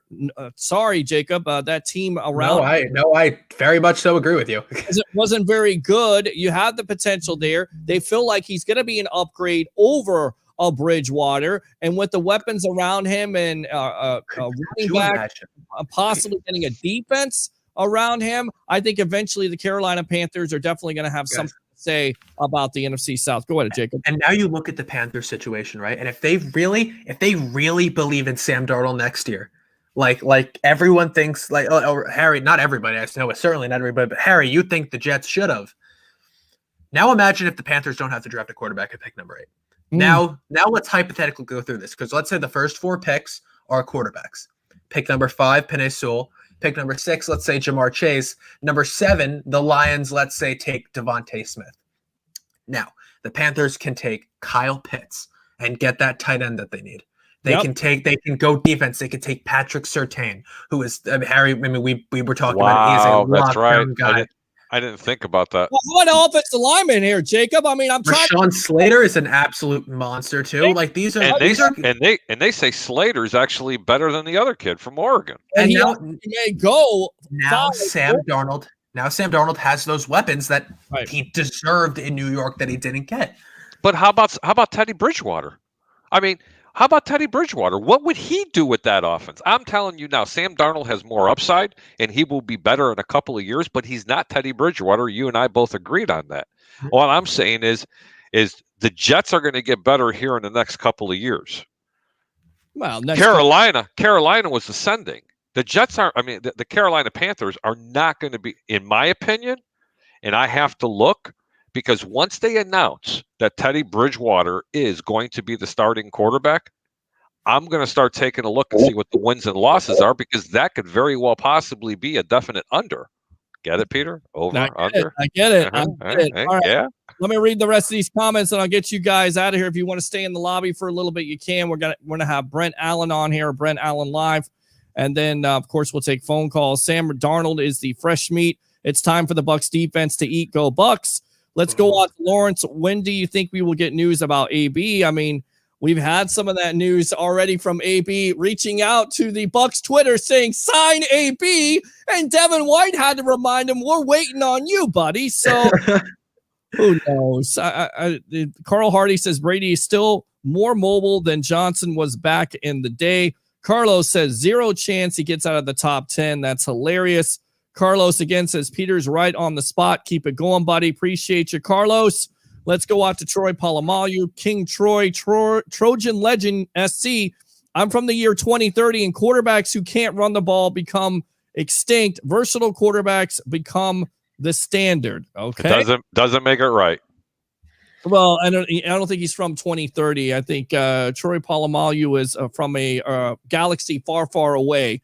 I understand the game is always changing, but looking back in history, quarterbacks that win Super Bowls are typically pocket. That's what I'm saying is that looking back in history, we're looking back in history. The game is constantly changing. Every single day, the game is changing. And Is it really changing? Do you know what hasn't changed, guys? What do you have to wait a minute? What do you have Tom to have Brady. to win? Hold on. No. What do you have to win in a game these days that you didn't have to have, or you had to have before? You have to have a good running game. Yep. Okay. People go, oh, it's a passing game. It's a passing game. I get that, but at the end of the day, what makes your team balanced? A running game, right? You got to have that. Don't necessarily have to have all the wide receivers in the world, because we saw the Bucs on offense necessarily struggle a little bit, necessarily not put all their eggs in one basket with Mike Evans or Chris Godwin. In fact, I think Evans had one catch. Curtis, hold up. We'll get your call here in just a moment. Want to make this point. You had the running game. You ran the ball more than you passed it. And then on top of it, what do you have to have? The key thing that has never changed. A defense. There you go. And a running game. So really, has the NFL game changed, or is it basically just, I don't know, I guess dressing or something on top of it? It's definitely getting quicker, right? Because defenses are getting quicker, definitely, right? We're not seeing these big monster. You want speed on your defense still. You need speed. No matter whether that's on offense or defense, you need speed. Right, you're not going to win with slow corners. You're not going to win with slow linebackers. Right, the Bucs would know. I mean, you have Devin White, who is all over the place. He's one of the fastest linebackers in the league. I think he might be the fastest linebacker in the league. He ran someone look up his 40. Someone tell me his 40. It was crazy. I remember, but that's what the game is getting faster. Right, whether or not it's changing, it's getting faster. And on top of that, quarterbacks are getting faster. And I know, yes, that it's whether there aren't a lot of pocket. Mac Jones isn't even a pocket. He's a pocket passer compared to Trevor Lawrence, Zach Wilson, Justin Fields, and Trey Lance. Mm-hmm. But the kid can still move enough, right? Like he's not like he doesn't just stand in the pocket and not run like Tom Brady. Like Tom Brady really doesn't run. You have to scale the pocket. You just have to have a little bit of movement. Dan Marino was supposedly a statuesque quarterback that couldn't move around. All you had to do is make a step to the left, make a step to the right, and you scale the pocket a little bit. You give yourself a little bit more time, and you're able to throw the ball down the field. This whole, you got to have a mobile quarterback and all this other stuff. No, you got to have a couple things in the NFL to win. I got three best pocket quarterbacks I've ever seen that can scale the pocket. One step left, one step up, one step right. In order, Dan Marino, Ben Roethlisberger, and Tom Brady. There you go. Those are the best three that I've ever seen. Not saying the best quarterbacks, the best at that particular position at what they do by being able to move and never have to take off and run. And and I'll be honest with you, I'd rather have that than someone with 4.3 speed running all over the place and throwing a picks because the field got really narrow because he's running to the right. Or, sorry, Pat Mahomes, running backwards 20 yards. Well, yeah, 97 yards backwards. Guys, hold up. Let me go out to Curtis really quick. Curtis, welcome back to the Evolution. Yeah, Harry, I want to say something about your list. What about Drew Brees? Drew Brees didn't run. He was great in the pocket. You know what? Drew Brees, I'm sorry, top 4 then. He's not. He didn't move like rot. I mean, I'm talking about pure pocket passers. Back in the day, Drew Brees had wheels. I respect that, but I want to go back to y'all comment on the pocket passer. I don't believe that the NFL is revolving into mobile quarterback thing, because here's the thing. We've seen it with our own eyes where you don't even need to be mobile to be a quarterback. I mean, we can go back as far as, what about Phillip Rivers in the AFC Championship game when he was playing out there with a torn ACL? Yep. I mean, that would be a guy, a Joe Flacco. I mean, really, was he mobile? I wouldn't say he was mobile. Didn't Byron Leftwich's offensive line carry him down the field? I mean, yeah. I mean, I don't think Flacco was ever like an elite quarterback. The argument is like when people say it's the new mobile quarterback. It's almost like somebody trying to sell me that soccer is going to be the number one sport in the United States. You heard that all the time. Pele came here in the 70s and 80s. You have all these great athletes. It's a fast game. Soccer is going to be the number one sport. No, he'll do it. No, he'll do it. He'll do it, guys. Don't worry. He'll do it. He'll do it.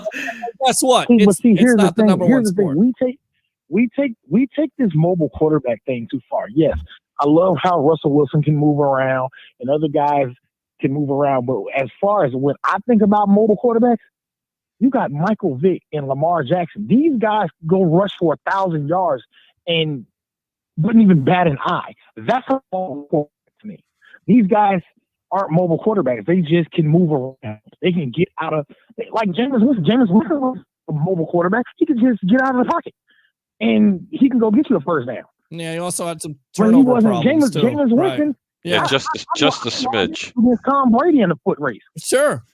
I mean, that's what I'm saying. Everybody's looking at, well, Justin Fields, he ran a 4.3, 4.4. It's impressive, but on the football field, is he able to read a defense? Is he able to go through his progressions? Not only his first progression, but his second and third progression. Is he able to have the leadership? Is he able to have that it factor when things aren't going well? Because you're going to go to a trash team, which is going to be a dumpster fire. Are you able to overcome that situation? I think definitely my argument. I'll say this for sure. My argument with these pocket passers, Peter, I absolutely agree with you that there's that pocket passers. They're not ever going to really die out, right? Because there's it.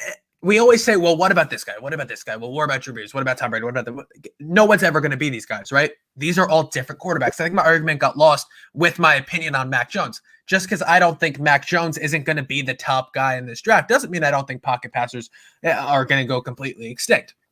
I just think, Mac Jones doesn't have, everything I'm seeing from him on tape and all that, it feels like it relies very heavily on his system at Alabama. And there's a reason he was successful at Alabama, and whatever team he falls to isn't going to have that same roster that Alabama had. Let me ask you something. Who did Kyle Shanahan coach in his career he had the most success with? I would say, as a head coach, he made it to a Super Bowl with Jimmy G, but yeah, Matt Ryan. That's not a mobile quarterback. Right. It's their system. That's what I'm saying. It's the fit. Well, and see, here's another thing. There's always two sides to the story. This is what I feel about it. The reason that everybody's so mobile nowadays is because they can be mobile nowadays because the safety and the rules in the NFL have changed so much. Back in the day, you could get your head. You there, Curtis? I lied. I lost you there. Go ahead. Who I don't remember what quarterback it was, but I remember LeVar. I think Bledsoe. He almost killed Drew Bledsoe on the sideline in a game. Sure. Trying to scramble. Some coaches don't like their quarterbacks to scramble. Once again, it comes down to injury, and it comes down to the framework of the offense. And again, it's about system. And does Jones fit the system? In my opinion, yes, he does. And a lot of people are going to overlook him because they're going to say, well, he's not as athletic as Justin Fields. He's not as athletically gifted as Trey Lance. But at the end of the day, it's about, for me, fit. Is he going to be able to get rid of the ball? Is he going to be able to diagnose the defense? And that's what we don't know about. And I think that's where Jones, in my opinion, fits the 49ers. But we'll see. Again, we got to bet on this, Curtis. Go ahead. The only other thing I have to say is, I watch how electric Lamar Jackson is. Hey, he's great. He's electric. If he gets loose, it's terrifying. Right. But if he was to take one of those big hits from back in the day, he'd probably get destroyed. He's still taking big hits, and I tell you right now, defenses. Okay, we'll use Cam Newton as an example. There you Cam go. Newton was getting destroyed. Right, and he's never been the same quarterback ever since. Ever since he took those big time hits. Guys, can we talk just briefly, because not only is we talk about Justin Fields, but guys, Mac Jones isn't the only pocket pass. Guys, Trevor Lawrence and Zach Wilson are both fantastic pocket passers. They're both great in the pocket, and they can also both use their legs. Yeah. I don't know. Zach Wilson's what's up, Harry? I love mobile quarterbacks that are pocket passers. When you design a rollout, then I like a mobile quarterback. I don't like quarterbacks, never have liked quarterbacks like Jackson like that, because they lack the arm talent. There's much more of a chance of making a mistake, and that's why these type of quarterbacks have a tendency of not winning as much. Mobile quarterback, Steve Young, that's a pocket passer who's mobile, who can get out of the pocket when need to. Aaron Rodgers, pocket passer. When he is asked to get out of the pocket, that's fine. Designed rollout quarterbacks are not successful in football. I'm gonna say this, and then I'm gonna let you guys go, because I was just watching some old Peyton Manning film the other day, and there was a play where Peyton Manning ran down the sideline for 33 yards. Peyton Manning is not a mobile quarterback. Nope. At the end of the hit, he got his jaw broke. I don't know if a lot of people remember that. Oh yeah. Later in his career, Peyton stopped running just like Eli. And before they even got hit, where were they at? They were on the ground before they even got touched. Sliding down. You better learn that baseball slide. If not, get down. Get down as fast as you can go. Curtis, thanks a lot for the call. Hate to rush. We got Brent Allen coming up here. So once again, use that third call. Call in unlimited times if you have something to say. But I have a guest. I got to get out to him. Jacob, go ahead and promote yourself. I got to get out to Brent Allen. Absolutely, guys. Check out the Hard Count Football Podcast on YouTube and SoundCloud, and then check out the Hard Count Football Podcast live Tuesday night, 7 p.m. Eastern on the Hard Count Football YouTube channel, and right here, of course, on Bucs Report. We're talking a lot of draft coming up tomorrow. We're going to be talking a lot about Sam Darnold, a lot about the Bucs. A lot to talk about overall. A lot of stuff going on in the NFL right now. Come in, follow me on Twitter at Jacob Charno, Instagram at Hard Count Football. Tell me I'm wrong. Send me a DM. Tell me what you disagree with me with, and I would love to have a lovely conversation with you about some NFL stuff. But Peter, as always, I appreciate you having me on, man. It's always a lot of fun. Harry, I'll talk to you later, man. I'll see you soon. All right, good stuff, Jacob. There you go. The Hard Count Football Podcast, which can be seen and heard here on Tuesday nights at 7 o'clock live here on Bucs Report. Thanks a lot for the time, boss. Appreciate Absolutely, guys. I'll talk to you soon. All right, good stuff. Let me go out to Mr. Harry the Greek. Do you want to hang out in the lobby, or do you want to promote this new show you got coming up on Wednesday nights at 9 o'clock on Bucs Report? I'm going to promote the new show that I have Wednesday night, because I'm going to go back and watch the second half of the game. I'll tell you what, Gonzaga was getting their ass handed to them here in the first half, but they actually climbed back. They're only -10. The second half right now, Gonzaga is -6 points, and they're losing by 10. I don't know. I don't like what I'm seeing. I might end up having to bet Baylor in the second half. I go Gonzaga still, man. I'm still going to go Gonzaga, right? Yep. Anyway, you can catch me on the over-under on Wednesday night at 9 o'clock with yours truly. I'm Harry the Greek, and my co-host is either going to be Peter from the Sports Web or Mr. Tampa Bay Ray Kennedy, but we'll see you Wednesday at 9 o'clock. Peter, as usual, thank you so much for having me on. Let's go watch some sports and have some fun.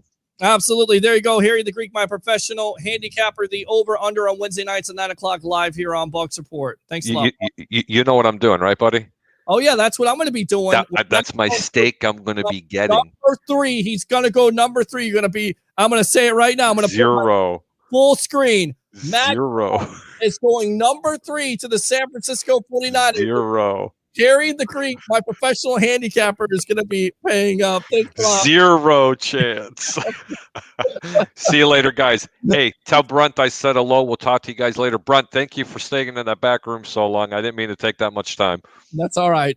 Thanks a lot, man. Appreciate you. Good stuff there. All right. So sometimes you got to go with the flow, and that flow was going and kept on going. I'll read the comments here in just a little bit. Let's get out to Mr. Brent Allen of Brent Allen Live. Welcome to the Evolution. And the big time talk today has not only been this Sam Darnold trade to the Carolina Panthers and the effects of it on the draft and also on the division as a whole, but also AB telling the Bucs on their Twitter, sign me. Devin White basically puts it so bluntly, we're waiting on you, buddy. Welcome. Thanks, man. I'm definitely glad to be back. And hey, no need to apologize for anything. I 100% understand what you're talking about, Peter. When you get in the middle of a conversation, you got to stay in it. There's no reason to get out of it. You're in the middle of it. I'm cool. I'm great. Just listen, you guys keep moving. I'm good to go. But man, Sam Darnold is now in the NFC South, and AB wants back in the NFC South. How about that? Yeah, how about that? Well, what are your thoughts on Sam getting traded to the Carolina Panthers? 23 years old, relatively young, has potential in a god-awful situation with the New York Jets. Although 45 touchdowns, 39 interceptions, needs a cut down on those turnovers. So in your opinion, do you feel like this has made the Panthers a better team in the NFC South? Or in Harry's opinion, are they now going down because you're not really sure about Darnold as a quarterback? Yeah, it's hard because Darnold has been with the Jets for his whole career, and we know what a dumpster fire that organization has been and is. People say what they want to say about the Buccaneers, but my God, at least we're not the Jets. You know what I mean? Yeah. And so, is it really fair to say that we know what Sam Darnold is an NFL player? That being said, taking what we have seen out of Sam Darnold over the last, 3 years now, 4 years, something like that. Mm-hmm. I'm not worried at all. Not a bit. Now, if they can come in and they can do something with him in Carolina and they can, they can turn something around with him, more power to them. But, I'll stack our defense against him and whoever else they got over there in Carolina any day of the week. I'm still planning on the Buccaneers route in the South this coming season and just running the table with all three teams in the South this whole year. First and foremost, what was your thoughts on the Bucs re-signing all their players? I mean, first time that's been done since 1979 for week one starters. Of course, the Pittsburgh Steelers repeat that year. And 1977, the last time for Super Bowl starters. So what's your thought process on that? And what's taken AB so long to re-sign? I mean, come on, Brent, there's no way he's going to get more than $2 or $3 million. Well, okay, let's answer the second question first. Peter, you just said it. What is taking AB so long to sign is because he wants more money than what he's worth and what he's going to get. He's priced himself out of the market. And that's look, everybody knows the salary cap situation this year. That's not been a secret to anybody. Look, the Buccaneers hate kicking money down the road, but they put themselves in a position to be able to do it when they needed to do it. And guess what? This year they needed to do it. And God bless Mike Greenberg and this new lady that we've all of a sudden heard about this year, but nobody's ever heard about her before. The assistant to Mike Greenberg there. God bless her and Jason Light and his whole staff, because they put us in a position that when we needed to do it, we could, and we still haven't hamstrung our future. And this was the problem with the first Super Bowl that we had that everybody knows. Look, we go out, we have this amazing run, 12-4. We win Super Bowl in 2002 or the 2003, but it's the 2002 season. And then we lose everybody. Mm-hmm. And we're in salary cap hell for the next bunch of years. We're not in that position anymore. I'm always cautious when I compare professional sports to me coaching Little League. But I coach Little League. And let me tell you something I've learned as a coach. If you can put a team together and keep that team together, the first year may be kind of shaky. The second year is better. If you could keep that team together a third, fourth, fifth season, you're going to be a really damn good team that third, fourth, fifth season.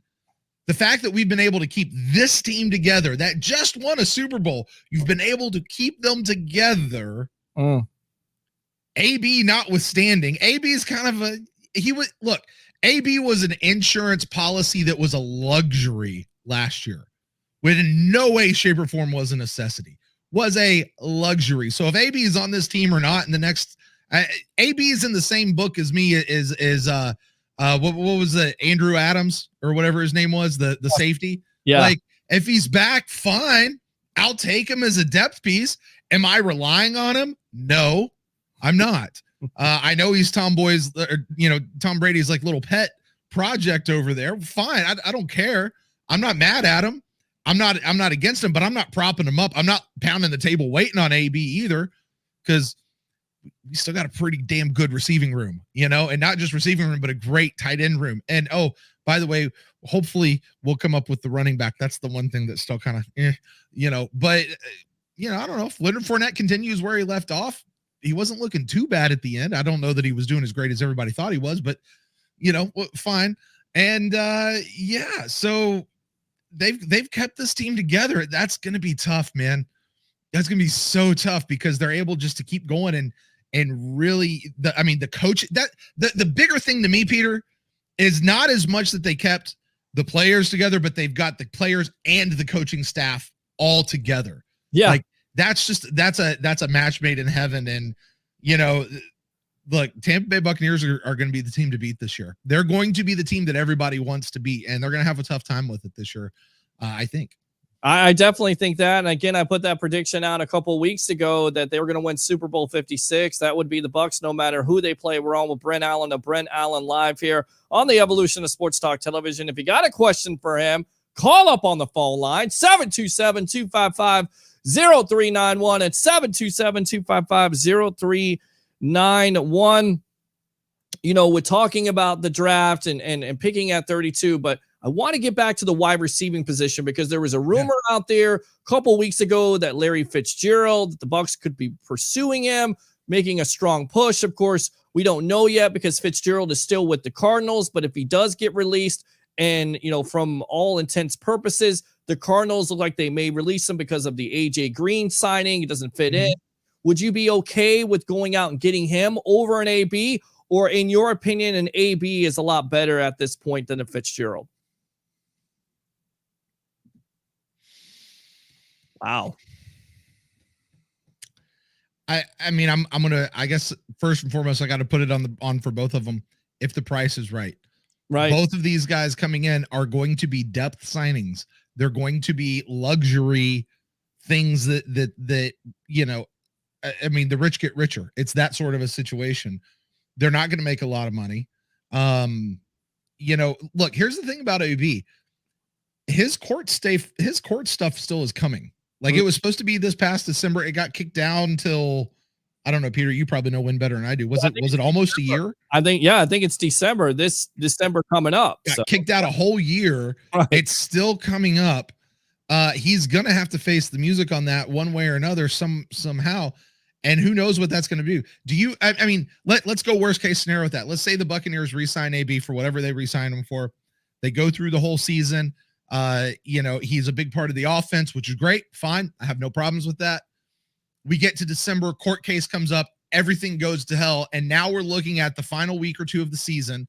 We're looking at a playoff run without a key member of the offense who has ingrained themselves into how this thing works. I don't like that scenario one tiny, teeny little bit. Now these are grown ass men. They're going to have to go out and play. And if one of somebody's injured, you got to go out and play without them. Somebody goes to court and gets locked up, you got to go play without them. They get put on, the commissioner's exempt list, you got to go play without them. That's how these teams work. But do you really want to be doing it and causing that sort of turmoil during that time? I don't like it. So, to me, I got to give the nod to if it's between the two and the price is right, I think Larry's probably your better bet as far as that goes. As far as your pure athleticism between the two, AB is probably still better than Larry Fitzgerald, right? So, yeah, I think if it's just that, I think you got to go AB. you know. But as far as the overall thing, there's some stuff there that you just got to consider. It's just the wrong time for that to have to blow up. And you know, let's say they re-sign AB, he gets to December, and then that all shakes out, and then he's ready to play there through the playoffs. Cool, you know. Right. But I'm not pinning my hopes. I'm not pinning my hopes, but I'm also not trying to sabotage anything at that part of the season either, you know? What are the chances that the Bucs have a plan of, look, if they don't go with an AB, they're not going to even sign a Larry Fitzgerald or even a Julian Edelman. I'll throw that name out there because that's been bandied about. By the way, he had a great April Fool's Day tweet. Yes, he did. All right. Great April Fool's Day tweet. Sorry. Let's go out to the phone lines Yeah. here. Welcome to the Evolution. What's your name? Where you're calling from? You're on with yours truly, along with Brent Allen of Brent Allen Live. What do you have to say? Hey, my name is Joseph. I'm calling from Atlanta, Georgia. I just want to say, with regards to AB, Uh-huh. I think that is a luxury if you do sign him, because I do think the depth that you do have right now is pretty good. Okay. Considering you have Evans, Godwin, Tyler Johnson, Scotty Miller, and Watson, I think you're pretty good. Watson. I'm sorry. I said Watson. Yeah, I was just laughing. Yeah. I think he'll get replaced here from a draft pick. I mean, honestly, I think that's what's going to happen. It wouldn't surprise me if they go in the third round, Right. and find another receiver, or maybe the second round. It just depends, because with the Bucs picking at 32, depending on how they have their draft board, I think it's between a D lineman, and if the kid out of Minnesota is still on the board, I think you strongly consider him. If, just in my opinion, if you can't come to an agreement with Chris Godwin. You're talking about Rashawn Bateman. I think that's who you're talking about, right? Yeah. Yep, the running mate of Tyler Johnson. Certainly a possibility. It's a good point. So, what's your name again? Is this Tristan?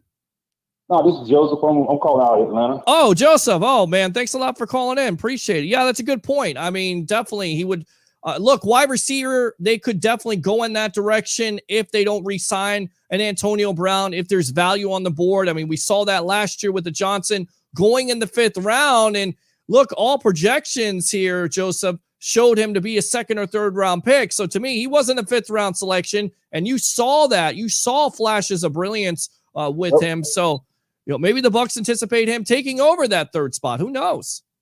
Yeah, I mean, but honestly, truthfully, what I thought was going to happen from a cap standpoint, I thought they were going to. I really didn't see them using the franchise tag on Godwin. I felt like, okay, that means you got Mike Evans, you got AB back on a veteran minimum deal just because of his past, along with Tyler Johnson and Scotty Miller. Those 4 right there, you still have a top 5 receiving core in itself, along with Gronk and Cameron Brate and OJ coming back off injury. I honestly think OJ is probably going to be up for trade, honestly, because for some reason, OJ Howard and Ronald Jones and Bruce Arians just really don't think that much of them. I mean, they play good, but he doesn't use them. That's just my opinion. To that point, OJ Howard isn't 100% cleared. He's only 80 to 85% according to BA. And BA was talking about him glowingly the other day. Again, the potential is there, but we always talk about it every year, Joseph and Brent. We talk about, you know, Howard. He has all kinds of potential. He can never stay on the field.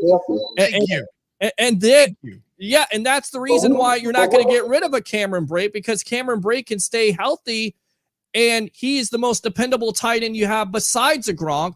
So that's the conundrum. Yes. But the only thing is, who made it more clear to use the tight ends? Was it Bruce Arians pulling his head out of his behind and his ego shut down, or Brady made him realize that, or he finally clicked and said, hey, let me use the tight ends? Because you go back, the last month of the season in 2019, when all your receivers were hurt, you had OJ and Cam, and you didn't even allow James to throw to the tight end. You still trying to chuck it downfield. Yeah. So I felt like it was more of an ego thing, and he really believed in his system. I was just shocked this season how they actually, the way they committed to try to run the ball and use tight end. I was just like, wow. Well, I honestly thought. Go ahead. I think that's the Brady effect, right? I mean, I think that's, coming together after the bye week here, Brent. You could talk about this a little bit. Byron Leftwich, Tom Brady, Bruce Arians, even Coach Arians talked about how he let Brady coach the team. I definitely think there was a mixing of ideas, and they said, look, this can't work. This can work. Let's try this. Let's try to use the running game. And of course, use your best, your strength, and that would be the tight end position. If Gronk is in there as an inline blocker, why aren't you throwing to a Cameron Brate? Why aren't you throwing to a Tanner Hudson? And then if you get an OJ Howard back, and everybody's like, well, you got to trade OJ. Look, you got Tom Brady for a reason. The reason why you got Tom Brady is because of all the shiny toys that he has. You're not going to get rid of those toys. So with everybody saying you're going to trade an OJ Howard, first, he's not healthy. Second, do you really want to get rid of an Howard, let him go to another team and basically live up to that potential? I'm not sure the Bucs want to do that. Again, though, it's a valid point because you're fat at that position. Coach Arians has always had a problem with throwing to tight ends in his history of coaching offenses. So it was nice and it was refreshing to see that. So I think it was a combination of both. And then at the end of the day, it's using the weapons around you. What makes you a great coach? Using those strengths and hiding those weaknesses. Does that make sense? Yeah, but I guess I would say this. Put in this scenario, if the fifth-year option wasn't picked up, would you still be willing to say the same thing? No, that fifth-year option wasn't picked up. I'm not sure if I'm going to say I think they would move on by now, but that fifth-year option was picked up. He's working with Gronk in last year's offseason. He'll have hopefully this offseason to work with Gronk again and to fulfill that potential. If he can't stay healthy, then you got to cut your losses. Yeah, that's been the biggest knock. He just couldn't. I'm like, can he play a full 16 games? That's been the knock. Right. So like I said, I expect everyone to like how they brought everyone back. Mm-hmm. I expect them to be very competitive again next year and take it to I wouldn't say take it to another level because I don't really. I would say take it to another level. Hear me out. I'm saying this because who's really a threat in the NFC?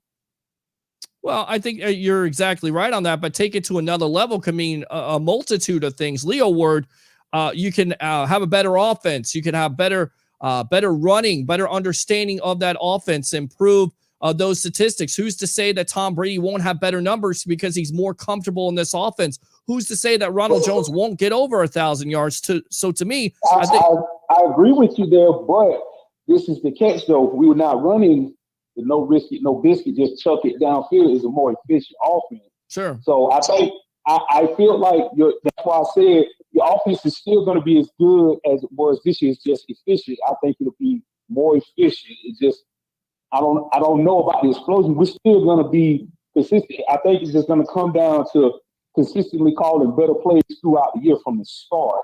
Can we start off fast from the beginning like they did from the bye week? I think that'll be the biggest key. Because like I said, as far as in the division, I don't see nobody as a threat. I agree. New Orleans, I'll say this.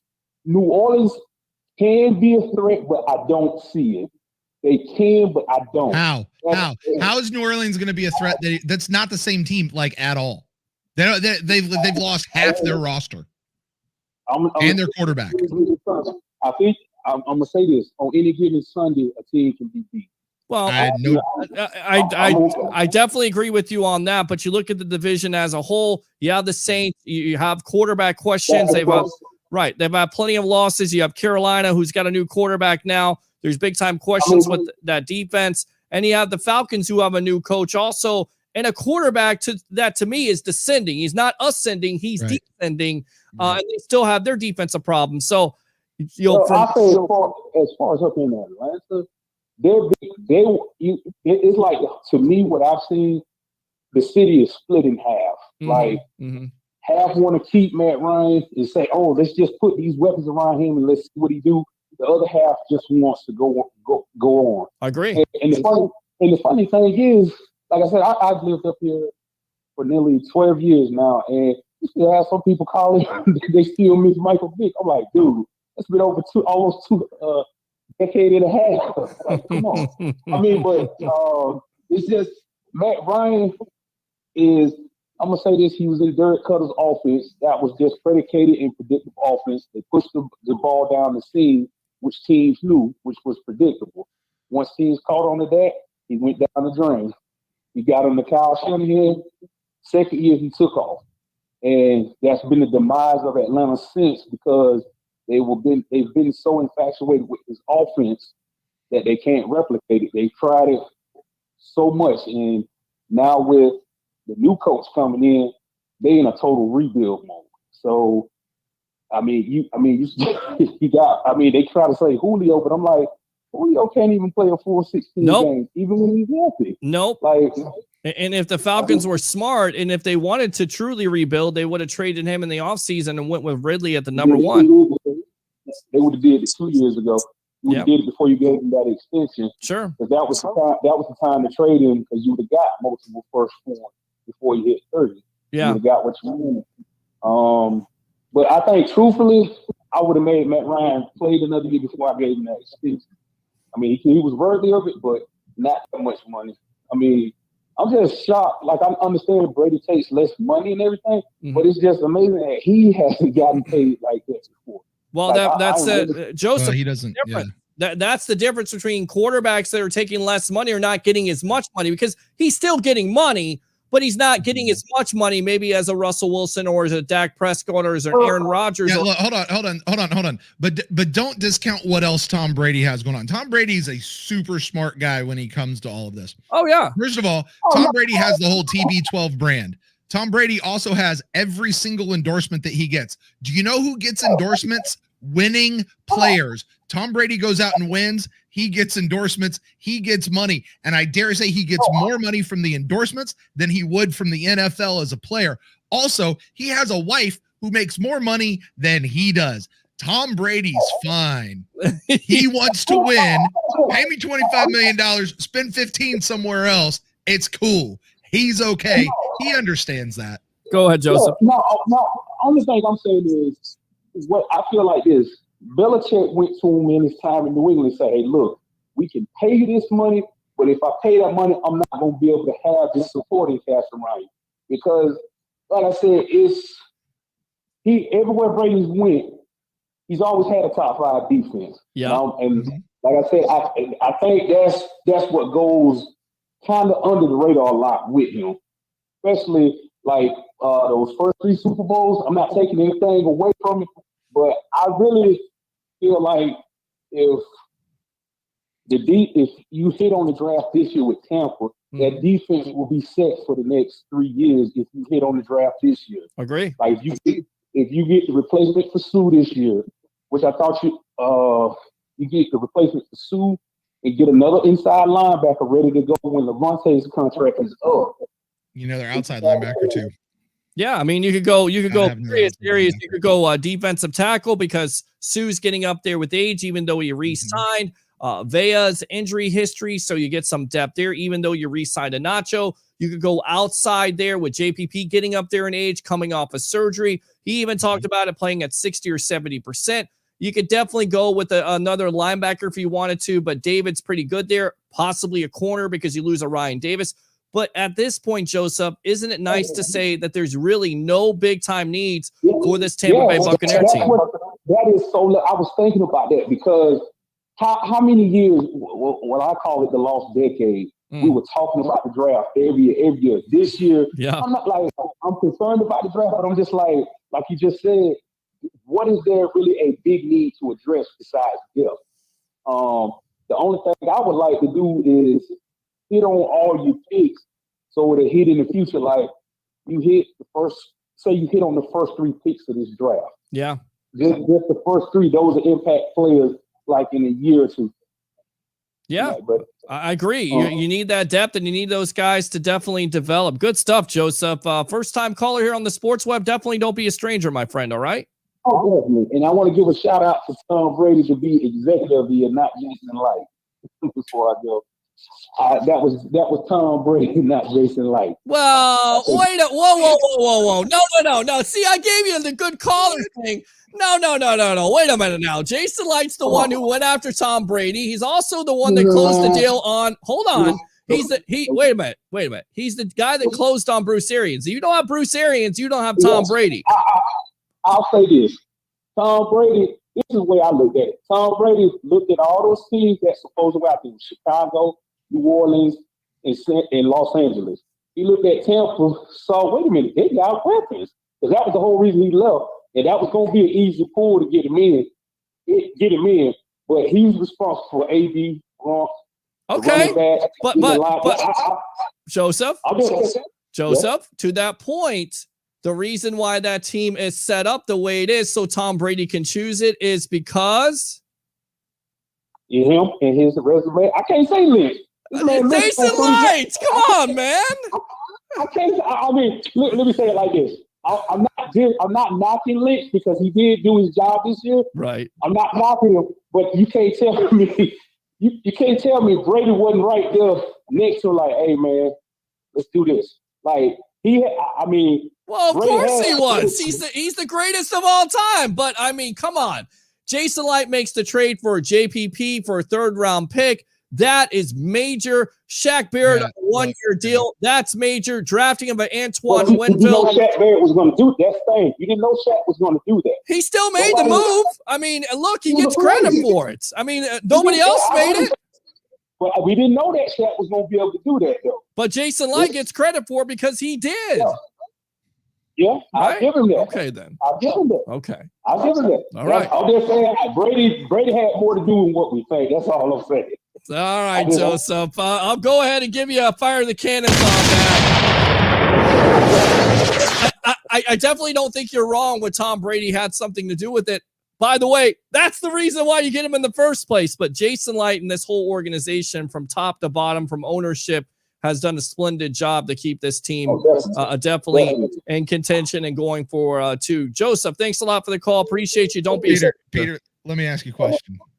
Yes. You guys bring in somebody new here to the sports web, somebody into Bucs Report. Yeah. This person is national radio champion, whatever award is in that category. Hold on, 7 times over. You say, hey, you're going to come in. You're going to run one of our new shows here at Bucs Report. Do you think you might ask him his opinion on some other moves that you're going to make as an organization? Of course, he's got the experience. Sure, that's the reason why you get him in the first place. But who's in charge of Bucs Report? You and Keith and whoever else. I don't know how your organization works, but you guys are the ones in charge, not the new guy. But you're probably going to tap him and be like, "What do you think here?"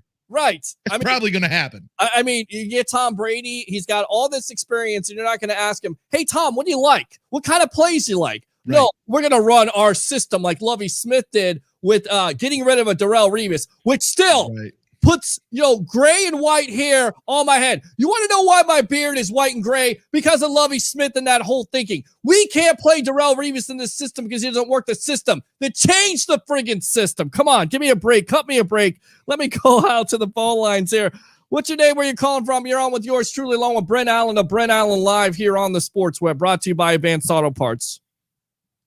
Hey, Peter, how you doing? It's Steve. I called a couple of times. It's great to talk to you again, brother. How you doing? Oh, Steve, I'm doing great. Is this Steve Glasker? It sure is. What's going on? Buddy, never be a stranger here on the Sports Web. We know who you are. You called all the shows here, especially Rick Hughes' shows, What's Cooking in the South, and, of course, From the Cheap Seats. Always welcome here on the Sports Web. What's on your mind tonight? Yeah, I appreciate it. Hey, I I love your show and I love your brother, but tonight, you guys and Brent are driving me crazy, man. Why? I'm listening to you talk about AB, and I understand in the macro sense because they signed everybody. They signed all 22. The AB seems to be a luxury. Something about that term just bothers me. AB seems to be a luxury piece. AB is the best receiver on the team. Well, name another receiver who's better. No, look, go back and look. Every receiver, he's the best route runner on the team. That is undeniable. I will give you. I'll give you that, Steve. I'll give you that. But I will say Mike Evans and Chris Godwin are pretty good too. And what I mean by luxury is, but here's the thing, Steve. Are you going to pay AB $7 to $8 million with all the money you have locked into the wide receiving position, or are you going to make this guy take a $2 or $3 million deal? Because at the end of the day, the ball is in AB's hands. It's not in the Bucs' hands. The Bucs they're good at this point. They can draft somebody. They can go with Tyler Johnson or Scotty Miller, what they have, or they can go out there and get a Fitzgerald or possibly Julian Edelman. They're good at that point. So, and what's, I mean, look, if he was that great, would he not have a better value? Like, I'm not saying he's not great on the Bucs team, but overall, other teams out there with the legal problems off the field, possibly the way he acts on the field, we don't know. We know what he's done, and with past teams, we don't know if he's going to carry that over with the what he's done with the Bucs. He's going to carry that over to another team. That's the reason why his market isn't that great, and that's the reason why if the Bucs wait this out, more than likely they're going to get AB back in the fold. It is somewhat of a luxury, but I agree with you. He means a lot to this team. 45 catches down the stretch. He was a great route runner, but let's not act like we need to pay him $10 million or something. That's all I'm saying. Well, I mean, if I could jump in, I mean, but let's define what a luxury is. A luxury is something that you don't need that's really nice to have and generally costs a lot of money. We don't need AB. You might be right. He might be the best route runner on the team. But look at who we have that's homegrown. Look at what our wide receiver room looks like without him. They were doing fine without him until they started getting hurt. Remember, the only reason why they really needed to sign him was because both Mike Evans and Chris Godwin went down at the same time. Sure. And then we're like, things looked weird. Like we were kind of concerned about that. But with those guys fully healthy, and you can't plan on your guys getting injured. You gotta, set your team the way you have to set your team. And so we don't need him. He may be the best route runner, but he's not taking the place of either Evans or Godwin. He definitely took the place of Scotty Miller. But we don't need him. So he's a luxury at that point, right? All right. I'm glad you mentioned that. So let's get to this. I'm glad you mentioned that, Brent. So let's look at this way. You made a great point. Somebody's going to get hurt. It's just how it is. Come on. You got to knock on wood when you say that now. Come on. I'm not wishing it on him. I'm just saying it's part of the game. But here's the deal. I'm glad Brent mentioned that because you guys remember when Evans got hurt and then AB stood in for him. I think it was game 17 against Atlanta. They had no answer for him. When he got 11 or 14 catches, they had zero answer for him in Atlanta. And the week before, they almost beat KC. They had no answer for AB because he's such a precise route runner. So I had this argument last night. I think it was last night with Rick's Drives. They were talking about, well, should we keep AB or would you get a chance to keep AB and get rid of Brait? Would you do that or would you keep Brait over AB? I said, okay, Brait's a pretty good tight end. AB's a Hall of Fame receiver. I'm keeping the Hall of Famer.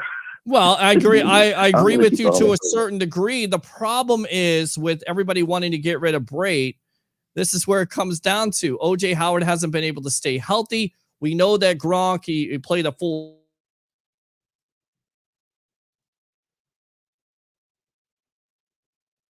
Uh-oh.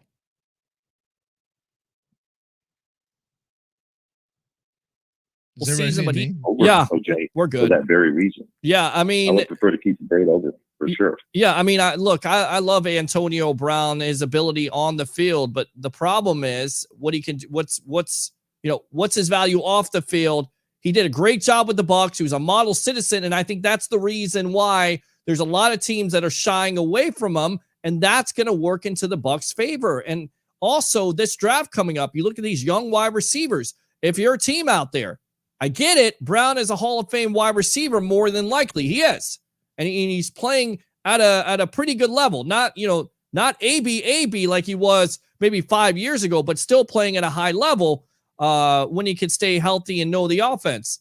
Are you going to take a younger version of somebody that you think is an AB? Or are you going to take a guy that you have questions about who's lost a step? You're going to most likely take the younger guy. So that also is an advantage to the Tampa Bay Buccaneers. So if AB doesn't sign with somebody soon, he more than likely is going to be out there on the street looking for somebody. So at the end of the day, for me, it's going to work into the Bucs' favor. The Bucs are going to sign AB. They're going to sign him. I agree with you. I don't think he's worth. I hear what you're saying. Not necessarily 7-8 million, right? But he's worth at least what Fournette's getting. He's worth 3-4 million, easy. Okay, I could say 3 or 4. If they're offering him 2, that's insulting. That's insulting. Wow, to a guy who's going to be a Hall of Famer. I get that he had off the field issues, but like you said, he was a model citizen in Tampa. Agree. by Fournette's own admission, he helped Fournette get through all of the issues that he was having. Remember, Fournette almost got kicked off the team. Agree. If it wasn't for AB. So he was a model citizen and mentor on the team that kept somebody we really needed down the stretch in. In fact, I'm personally more amenable to Fournette than I am Rojo. We've had that discussion before. That's I okay. still like Fournette more, but I just he's got more tools. But AB is responsible for the things that happen well on the team. Like you said, he fits well here. But don't insult the man and say, okay, we'll give you $2 million, because now what you're doing is you're holding past discretions over his head in order to underpay him, and that's not right. Well, if he's worth 4 or 5, give him 4 or 5. I think there'll come. I think eventually, Steve, there'll come to some type of agreement. But him getting on the Twitter page and saying "sign me," it certainly seems like AB is starting to cave here. Look. Here's the thing. What AB needs to do right now is he needs to shut up and let his agent or Tom Brady speak on his behalf. He needs to stop, because here's what I like about what Steve is saying about AB, and he's bringing up a fact that I've not really thought about as much before. With as precise of a route runner as AB is, and Steve, I'll capitulate to that. Very good route runner, super precise. What is Tom Brady like? What is maybe that clues us into why Tom Brady likes AB so much? Because remember when Tom Brady couldn't hit Mike Evans, like he couldn't hit Mike Evans like he was the side of a barn, you know? It just was because Mike Evans was running the wrong route, or they weren't on the same page. They didn't exactly know where they are. If Brady knows where AB is supposed to go and AB is always there, Tom Brady's going to love that about the guy, right? So, maybe you sit there and you go, well, that's why he likes AB so much, and that's why he wants AB to come in, and let's face it, what Tom Brady wants, Tom Brady gets. And besides, if I'm Tom Brady, I'm going, hey, so I took $15 million less than I really should have for you to be able to sign some other guys. Sign that guy. They'll figure it out. Yep. And if Tom Brady's still banging that drum, I'm with you. I still say he's a luxury pick, or a luxury signing, but it's one that the Bucs can afford. But AB needs to shut the heck up and let the people deal with that need to deal with that, and not get his nose in there, because that's what got him in trouble before. Yeah, but to your question, would I rather have a Cameron Brate or an AB? I'd rather have an AB. Even though it kind of makes your tight end position a little bit weaker, I still rather have an AB at that point. I know his talent. I know how good he can be and how good he's been throughout his career. So I don't feel like those guys feel on their other show. And again, that's the great thing about Bucs Report. There's different perspectives here, different opinions. We're saying a luxury pick, and they do have guys like a Tyler Johnson or a Scotty Miller, but I would like to see Antonio Brown. I want to see as many weapons on the field for Tom Brady, so basically he could smoke these opposing defenses. That's what I like to say. Can you imagine that? That's what I love that. Can you imagine what AB would be like in 16-game season or 17-game season now? In a 17-game season, tremendous. And just think about the pressure that he would take off of Godwin and Evans, because they're so worried about him and his skill set. That's where I don't think it's a luxury piece. He opens up holes for the other receivers because he's so good. It's a good point. I'll definitely agree with that. And again, down the stretch, that second half of the year when he started to get comfortable and the offense started to change a little bit more, and you would even agree with this, Brent, the offense changed to a certain degree, more run style. And then when you went to that run, you had the pass play action, you got more AB involved. I think the Bucs were trying to figure that out the first couple games there. Sure. And then after that Kansas City loss, it all basically came together, and it was because of the adjustments, changing of the offense, incorporating the running game, and of course incorporating an AB. Good stuff, Steve. What else? I appreciate you. I just want to say one thing. I really appreciate what you said to Harry as he was leaving. I'm with you. I love to irritate the other guys with this. I'm saying Mac Jones to the 49ers. Yeah, baby. Mac Jones to the 49ers. And I'm going to have a steak dinner. And I'll tell you what I'm going to do for all the webheads out there. I'm probably going to try to get a steak dinner and leftovers and have it filmed and tell Harry right on air, you were wrong, Harry, because we all know I love Harry to death. He's my professional handicapper, but anytime you can get over on him, that's always a good thing. Good stuff there, Steve. Let me go ahead and fire those cannons right there. I'll give you the Ric Flair. Whoa! Appreciate the call, right, boss? Have a great night, guys. All right, good stuff. Like that guy. He's good. He came in a little bit of disagreement with me. That's okay. We can do that here on the Sports Web. Open phone line 727-255-0391. It's 727-255-0391. I'm your host, Peter Blake, along with Brent Allen of Brent Allen Live. Let's read some of these comments here, and then we'll get back to it. But, the AB discussion, the latest on that, according to Jeremy Fowler of ESPN and care of Bleacher Report, is, in fact, Seattle was hot on this trail, 32-year-old wide receiver. But it doesn't seem like they're in any rush to sign him. In fact, they looked at Willie Snead and Sammy Watkins before they signed in free agency. So they want to flesh out pass catching options for Russell Wilson. And look, we know Wilson loves Antonio Brown. He would like to have him on that team. They haven't made any major moves there yet. But if this goes into the spring and summer and Brown still is unsigned with the Bucs, I could see Seattle swooping in there. Do you think Seattle is the biggest competitor? And does AB kind of sit out and hope for a big-time wide receiving injury so he can sign with that respective team? I think as soon as a team comes knocking on AB's door, making him anywhere near a halfway decent offer, he's going to sign. AB is a businessman. He's going to go where he needs to go. He's going to get his money because frankly, I think that's a lot of what AB is about. And I don't blame the man for that at all. I'm not saying that is a fault. But I think AB is like most NFL players, and he's about the money. And if somebody comes and offers him the money, he's going to go play for the money. And if that happens to be Seattle, if they're the next best team out there, then yeah, sure. They're the team that's going to get it. I think AB wants it to be Tampa Bay. I don't think there's a whole lot of teams out there that really want Antonio Brown or that are willing to take the risk on him. But I think if all things being equal, Antonio would want to come back to the Bucs because, frankly, who wouldn't? Because you look at all the other teams out there, which team has the number one chance of getting back to the Super Bowl and winning? It's the Tampa Bay Buccaneers right now. Yeah, and I'm not saying that as a fan. I'm gonna take off my fan hat and put on my analysis hat. It is the Tampa Bay Buccaneers right now in this moment. The entire coaching staff is back. The entire team is back, and they're only about to get better with this draft. They're only going to get better with this draft. So, yeah, who you put your money on? You got to put it on the Tampa Bay Buccaneers out of everybody. And look, let's face it, the Seattle Seahawks are just coming off of the free agency period where it looked like Russell Wilson might not even be there. Like, that's how much inner turmoil is going on in Seattle. That even becomes a question. So, but if they come and offer AB the money, then yeah, I think he signs and goes there and says, well, Tampa Bay didn't offer me the money and Seattle did, so he went there.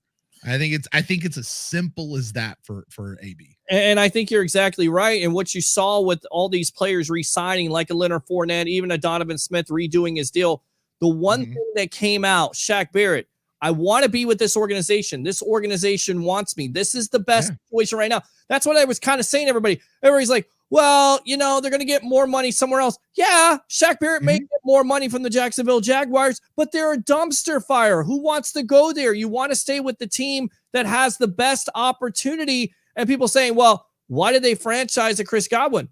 Because if they didn't, they would have to franchise a Shaq Barrett, which was $20 million. They actually got Shaq to take less. Still got Godwin in that tag. So Jason Light, Mike Greenberg, and whoever else a part of this organization absolutely deserves credit. And don't forget about Chris Godwin. Everybody thinks Chris Godwin gets tagged, so he's automatically going to be tagged for the whole rest of the year. That may not be the situation. They could still work out a long-term deal with Chris Godwin that he doesn't play under the tag. I don't see that happening given the current landscape with the cap and everything the way it is this year, but it could. They could still work it out with Chris Godwin. And look, Chris Godwin, the reason he got tagged as early as he did, well, he had to get tagged then, but the reason it was unquestionable was because he was the guy out of all of them that if he hit free agency, he would have gotten bigger offers elsewhere, and the Buccaneers would have lost him, and they didn't want to lose him. So they tagged him. They're going to keep him around. They'll re-sign him to a long-term deal next year, provided he doesn't blow his whole leg off. So he's going to get paid. He's going to get his money next year. The Buccaneers are going to take care of him. and he's going to be in red and pewter for a long time to come, I think. Let's hope he doesn't blow off his leg, okay? There's always the what if, Knock on wood when you say that. We're on with Brent Allen of Brent Allen Live here on The Evolution, having a good time. Open phone line, 727-255-0391. It's 727-255-0391. The web heads are coming out tonight. The callers, you got new callers and a Joseph and Steve calls in. So let me go out to Roger Shue. Great show tonight. Carl Hardy says, I understand the game is always changing, but looking back in history, quarterbacks that win Super Bowls are typically pocket passers. We came in with that. I wanted to ask you, where do you stand on that with Colin Cowherd basically saying if you draft a Mac Jones, if the 49ers, basically you're getting a BlackBerry phone. You need an iPhone, which is a Patrick Mahomes or a Josh Allen. Do you feel like that? Or is it too much is made about the mobility of a quarterback? I kind of you go out to the comparison of, well, soccer is going to be the number one game one of these days, and soccer was never the number one game. So is it the same type of argument? Yeah. Yeah. Look, I think it's the mobile quarterback is always more exciting to watch, right? They're more fun. Sure. Look, let's say there is no more electric player in the NFL today than Patrick Mahomes. Not one. I don't think anybody would argue that. Like, he's just so much fun to watch from a football technical perspective, unless I guess you're on the other side. And still, you're like, oh God, how did he do that? They're absolutely fun. Can they win games? Sure. I think what we've proven over the years, though, when you look at like a Cam Newton, you look at a Michael Vick, you look at even a Lamar Jackson, their longevity is not really that great. So they can win. I think when teams come up against them, like there's almost like a shell shock, like they don't know how to handle that. So they do tend to win. Patrick Mahomes could go the distance. He really could. But he's what do you call that? The antithesis to the rule. He's not the rule. But look, obviously pocket passing quarterbacks can win. Obviously mobile quarterbacks can win. It depends on your coach and how they use you. I just don't think mobile quarterbacks have the longevity that your typical prototypical pocket passing type quarterback wins. But here's the other thing is, can a quarterback adjust over the course of their career? Because as you get older, you get slower. You need to take less hits. You need to go through some of those things. Can you get smarter? Can you play more with your brain? I know your last guest, they mentioned Peyton Manning and brought him up. You look at a Tom Brady, you start playing more with your brain. Drew Brees couldn't throw the ball 15 yards down the field for the last 3 years. Yeah. Right. But he could play with his brain. And that's what made him more valuable. And that's what you've got to do. You come into the league as a hot shot, being all mobile and go. You've got to be able to go cerebral with it, maybe settle down the feet and still stay smart with how you're playing in quarterback and grow that way. That's what's going to lead to a longer term career. So, it's just in how they grow and adjust, and can their coach, use them. All right, let's go. Great point. Let's go out to the phone lines here. Welcome to the Evolution. You're on with yours truly, along with Brent Allen of Brent Allen Live. What's your name? Where are you calling from? Jim in Tampa. What's going on, Jim? Hi, Jim. Hey, how you doing, fellas? Doing great, buddy. Talking about the Tampa Bay Buccaneers, talking about mobile quarterbacks. What do you want to talk about tonight here? I want to talk about the draft a little bit. Okay, go for it. Okay. A player that I really like and I think is a possible sleeper, maybe in the second, third round, is Kenneth Gainwell out of Memphis. Okay. I don't know if you all have seen his highlights and stuff. I have not. Have you seen him, Brent? Never heard of him before. What position does he play? Running back. Running okay. back. So you're okay with going with a running back in the second or third round? You don't believe in necessarily a Ronald Jones or Leonard Fournette or even a Keyshawn Vaughn? Why running back? Because he is that pass receiving back. Okay. That like Alvin Kamara type. So you think they can find him type of player? He didn't play in 2020 because he opted out because of COVID. Right. But in his year before that, at Memphis, he rushed for almost 1,400 yards and caught 50-something passes for 600 yards. Pretty good. Pretty good. Yeah, and when he comes out of the backfield, it's more like a receiver than a running back. I mean, he catches the ball in space. He runs all the routes. I mean, and as a running back, he's very shifty. The only thing, he's like 5'11", 195 pounds. Ooh. So he's not like overly big, Mm-hmm. but he's very elusive and quick. I certainly think. Check out his highlights. Check out his highlight. Okay, I'll definitely do that. Of course, if he can catch. Gainwell. Right. Okay. Kenneth Gainwell. All right. Good to go. We'll definitely check that out. So, what do you want to see them do at 32? I would like to see the Bucs. I would like to see the Bucs possibly at 32. Trade back. Why trade back? Pick up a second, maybe another third. Okay. And be able to get some defensive line, offensive linemen, and running back. And then later on, as a special teams guy, I don't know if Brent followed USF too much. I have. But a kid out of Houston, Marquez Stevenson. Okay. Is an animal wide receiver return guy. Well, very fast. Okay. And can be that return specialist that we haven't had in I don't know how long. I mean, that's one of the biggest, I think, spots we're missing on our team is a return guy. Well, there's certainly some question about that, right, Brent? I mean, with Jaden Mickens and the possibility of you're laughing right now. I mean, they've not had that weapon, if you will, with the kick return, with the punt returner. You know, recent reports would suggest they're looking at a Dietrich Felton out of UCLA, kind of running back, wide receiver, returner. I mean, is that a position, in your opinion, of need with the Mickens marks? I don't know. Okay, let's go back to our AB conversation. I don't know why they don't put AB there. I don't either. Let him do it. You know, he's not your star wide receiver. I'm not worried about AB getting hurt. No offense to the guy. I ain't worried about him getting hurt. Let him go out there. He obviously can catch a ball. He obviously can run with it and do some stuff with it.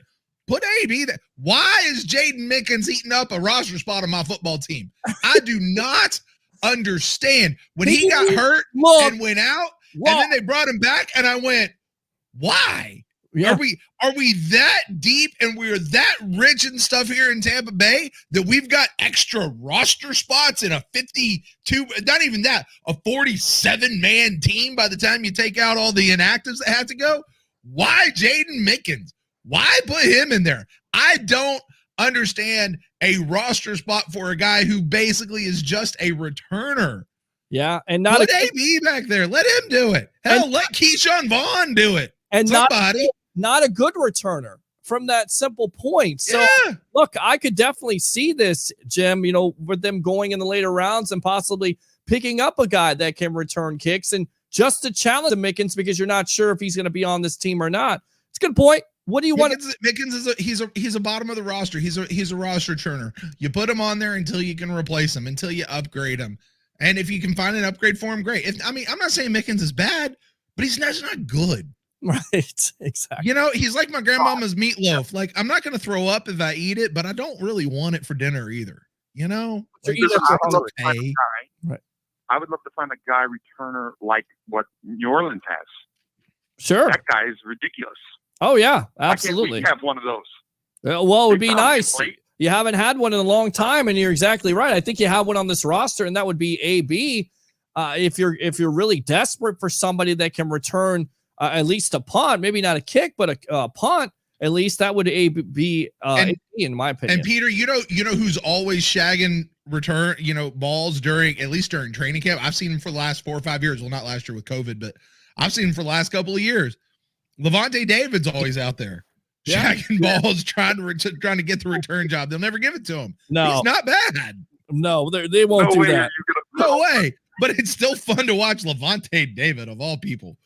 Like, there's people on this roster that can return a ball probably better than Jaden Mickens. Vita used to return punts. Who? Vita.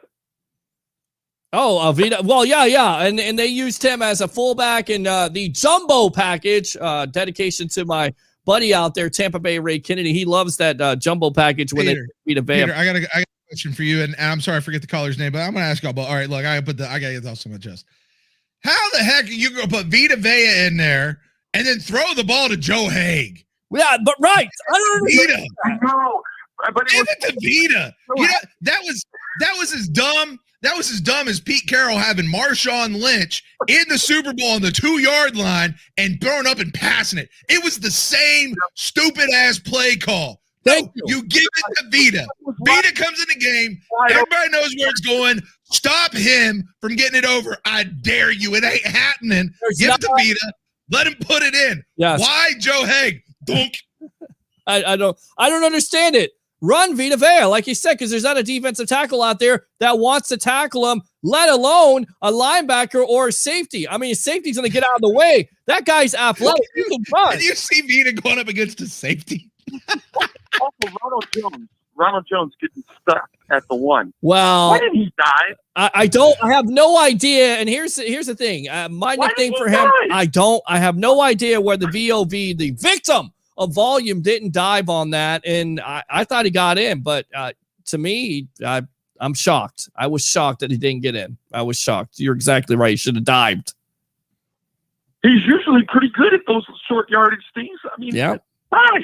Yep. Dive right over the top of Vita. Yep. Dive right over top of him. I don't understand why he's trying to run in. You're exactly right. Dive over him or just run over him. Have all that weight training. I love me some Rojo, but all that weight training's got to pay off. That leg strength. Come on. Mm-hmm. Now, earlier in the season, Fournette, I hated him in those types because he was always like, dancing behind the line of scrimmage instead of just hitting the hole. Sure. Early in the season, he wasn't running like hard. Doing his anything. best Now, Charles towards the end Sims of the impression, season, if you know who that is. Towards the end of the season, he started running real hard, which Right. I like. Exactly. But at the beginning of the season, it was like he didn't know what to do. He was like unsure of himself. I mean, it was like crazy.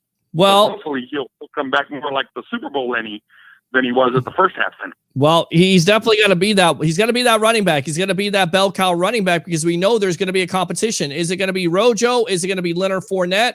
Hell, it may be Keyshawn Vaughn. I doubt it, but they definitely, from Coach Arians' comments, you could see that he has some big plans for Vaughn in this offense. So it should be interesting to see who wins out.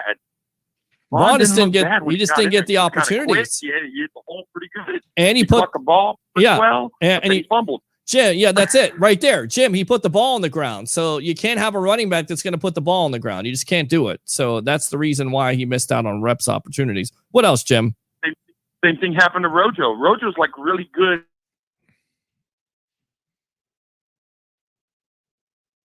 This is me again. For the record, I'm Team Rojo. I'm Team Rojo all the way. And we can have this debate. I don't think Lenny was as good in the playoffs as he was. Oh, I'm back. No. I agree with you. I'm Team Rojo too. But Team Rojo all the if way. Rojo doesn't get hurt, if he doesn't have COVID, then more than likely he works into this offense a lot more. So it was fortunate for Lenny. But Lenny, at the end of the day, he played lights out in that postseason. He really did. Hats off to him. Right. Hats off. But at the end of the day, for me, still to this day, I'm going to say Ronald Jones is the better running back. But again, the Bucs have a good problem, right? Jim and Brent, they have a great problem here. You have Rojo, you have Leonard Fournette, you have Keyshawn Vaughn, and you also have an opportunity to add to that in the draft if you so choose. Good stuff, Jim. Anything else? No, the only running back I think to take maybe if he fell to them in the first round, I think is Najee. I like Najee a lot. Man, he's a... I like him better than ATN, but I think Najee would be the only one that I would take in the first round, if any. Okay. Because he could be that 4 or 5 year back that does everything for you. You could definitely be a guy that is going to move the pile. That's for sure. If you lose a Leonard Fournette and you possibly go on and move a Rojo, you lose him, then you could go with him. But I'm not sure if the Bucs are going to do that. We'll see who's on the board at that point.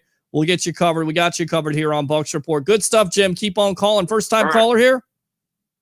No, you called before. I used to talk about Jameis stuff. So, but you can't argue with the GOAT. Well, you came back, so that's good. So keep on coming back here, Jim. All right.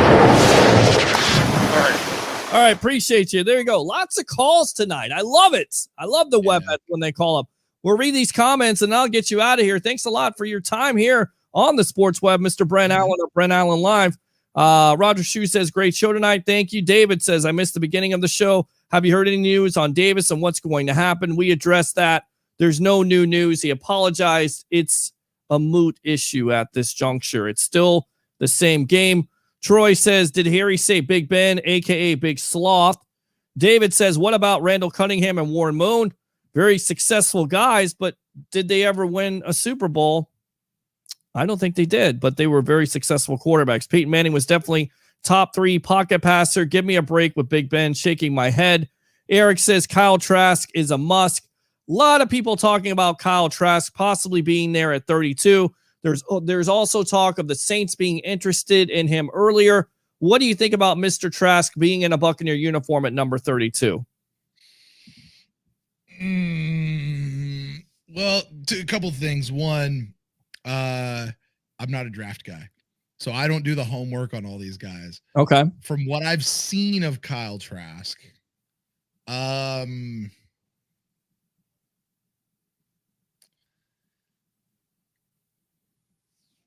Does he fit into this Bruce Arians system? Because a lot of people say he fits, big arm, good. Look. I think way too much is made out of do they fit into Bruce Arians' system or not? I get flashbacks back to Lovey of system. Right. Look, Bruce Arians, he has a system. He has a way he likes to do things, but he will mold his system. We've seen it. We've watched him do it. He will mold his system around the people that he has. He also molds his people to be the way that he wants them to be. But it's going to be this hybrid. It's not he's just going to fit everything around the quarterback he has, but he's also not going to take the quarterback and completely change who they are either. We've seen it just in his time in Tampa. That's also who he's been. So, if Kyle Trask is who he is, he's going to be expected to come up and play a new type of football. He's going to be expected to play better football than he's ever played before in his life. And there's going to be growth there. But, when the time comes that he actually steps up, he's going to be a guy who, they put the best people around him and put him in position to win, Yeah. So, I have no personal fandom or love for the guy that I'm like, he's got to be the guy. Like, this guy's the future of the team. Like, I'm not that guy. I'm not saying he's not. I don't follow him enough to be able to say that one way or the other. Honestly, here's the stance I'm taking this year, Peter. In BA and Jason Light, I trust. Whoever they go with, I'm good with. Yeah. In BA and Jason Light, I trust. And before I've definitely had my thoughts and opinions on who they should take in that first round. But this year at 32, who's going to be there? Who knows? I don't care. Whoever they wind up taking, I'm cool. I'm good. I think everybody should feel like that with what they've done the last 2-3 years here with their off seasons. Whoa, Peter. Soccer is actually going to be the biggest sport in America. Check the statistics. I'm from the year 2030, and football became too much of a violent sport for kids. Very nice, Troy Polamalu. I don't know where you're from. Hopefully you're from your mom. I like Wilson because he would rather stay in the pocket unless he has to run, unless it's a design run. Eric says Wilson gets outside the pocket to only get more time for his wide receivers to get open. Kyle Trask says Eric. Smilegate says Brady has taken some huge hits back in the day and always got up. Okay. A must says Eric. Let's see here. Carl says good show, guys. Have to go lay down. Hopefully we didn't give you a headache there. That's okay. Thanks a lot for tuning in. David says what was just recently happened. We might be drafting a corner in the first round. I think you're making too much of a big deal about the Carlton Davis thing. The Bucs are making a big deal about it. They're not going to cut him, David. I understand where you're coming from. Davis is too talented of a player. Peter, did you see Jason Light's statement on the whole issue? Yes. Let me rephrase it for you. Yes, we're aware. Yes, we've had the conversations. We'll talk to him.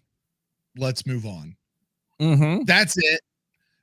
Carlton's actually been on our social justice thing. It's okay. We'll talk to him. We're moving on. That's what it said. They're not doing anything with Carlton Davis, nor should they. Misunderstanding. I'm misunderstanding. I mean, way too much being made out of it. And I'll say this. I'm sorry. One more thing. These are people within our own Buccaneers community. I think whenever something like that happens, you have to look at the people with whom it would be offended and see how they respond. And those people have generally been like, yeah, I believe Carlton Davis. I'm good. Yeah. I'm going to go with them. Yeah. And not manufacture my offense. Absolutely. Absolutely. All right. Let's see here. Carl says, okay, so I read that. Sorry. William, Fitz needs to retire, period. Dude has been over the hill for a few years now. William again, what if a wide receiver falls to us in the first round? Would you take him? Wide receiver falls to the Bucs in the first round. Best player on the board. You okay with taking him? And Jason Light, you trust still? NBA and Jason Light, I trust. Okay. Jimmy Jones says, or Jimmy James, OJ ain't going nowhere. Troy says, oh my God, not the miscreants. Let's go out to Wendy Call. I want Kenneth Gainwell in the second or third round after trading back out of the first. What do you think? Well, look, I don't necessarily think running back is a position of need because you do have a Fournette and a Rojo. Of course, they're coming up on their free agent years after. I think you can address it with the defensive tackle, outside linebacker, edge, even a corner with the loss of a Ryan Smith, who not only was a depth piece, but also good with special teams. So I wouldn't have any problems going in that direction. Running back, I'm not sure. Brent looked like a deer in headlights there, says Tim. No, he doesn't. Right, I had no idea. You froze, Peter, and I was like, "Wait, am I the only one who's live right now, or is it you?" Like, I didn't know if it was you or me. I was like, what should I do? Should I carry on with the show? I can, but am I supposed to? Like, I just didn't know. That's funny, and thank you very much to Spectrum Wi-Fi for being as consistently bad as it usually is. I'm sorry, I love Spectrum, but AB will be a Buck week 1 before the draft. Kula says, hello, go Bucks. Absolutely. Ben says, well said, guys. Christopher Cole, Cordell Patterson, and Roger Shue says, Dicka ran the fridge for a touchdown. Absolutely. Love it when the fat guys get a TD. How do you not? How do you not? So let me get you one. There you go. Right there. By experience. So yeah, there you go. Brent Allen live here. Go ahead and promote yourself on the evolution of Sports Talk Television. Peter, it is always a pleasure to get to come and hang out with you for 30, 45 minutes, an hour or whatever.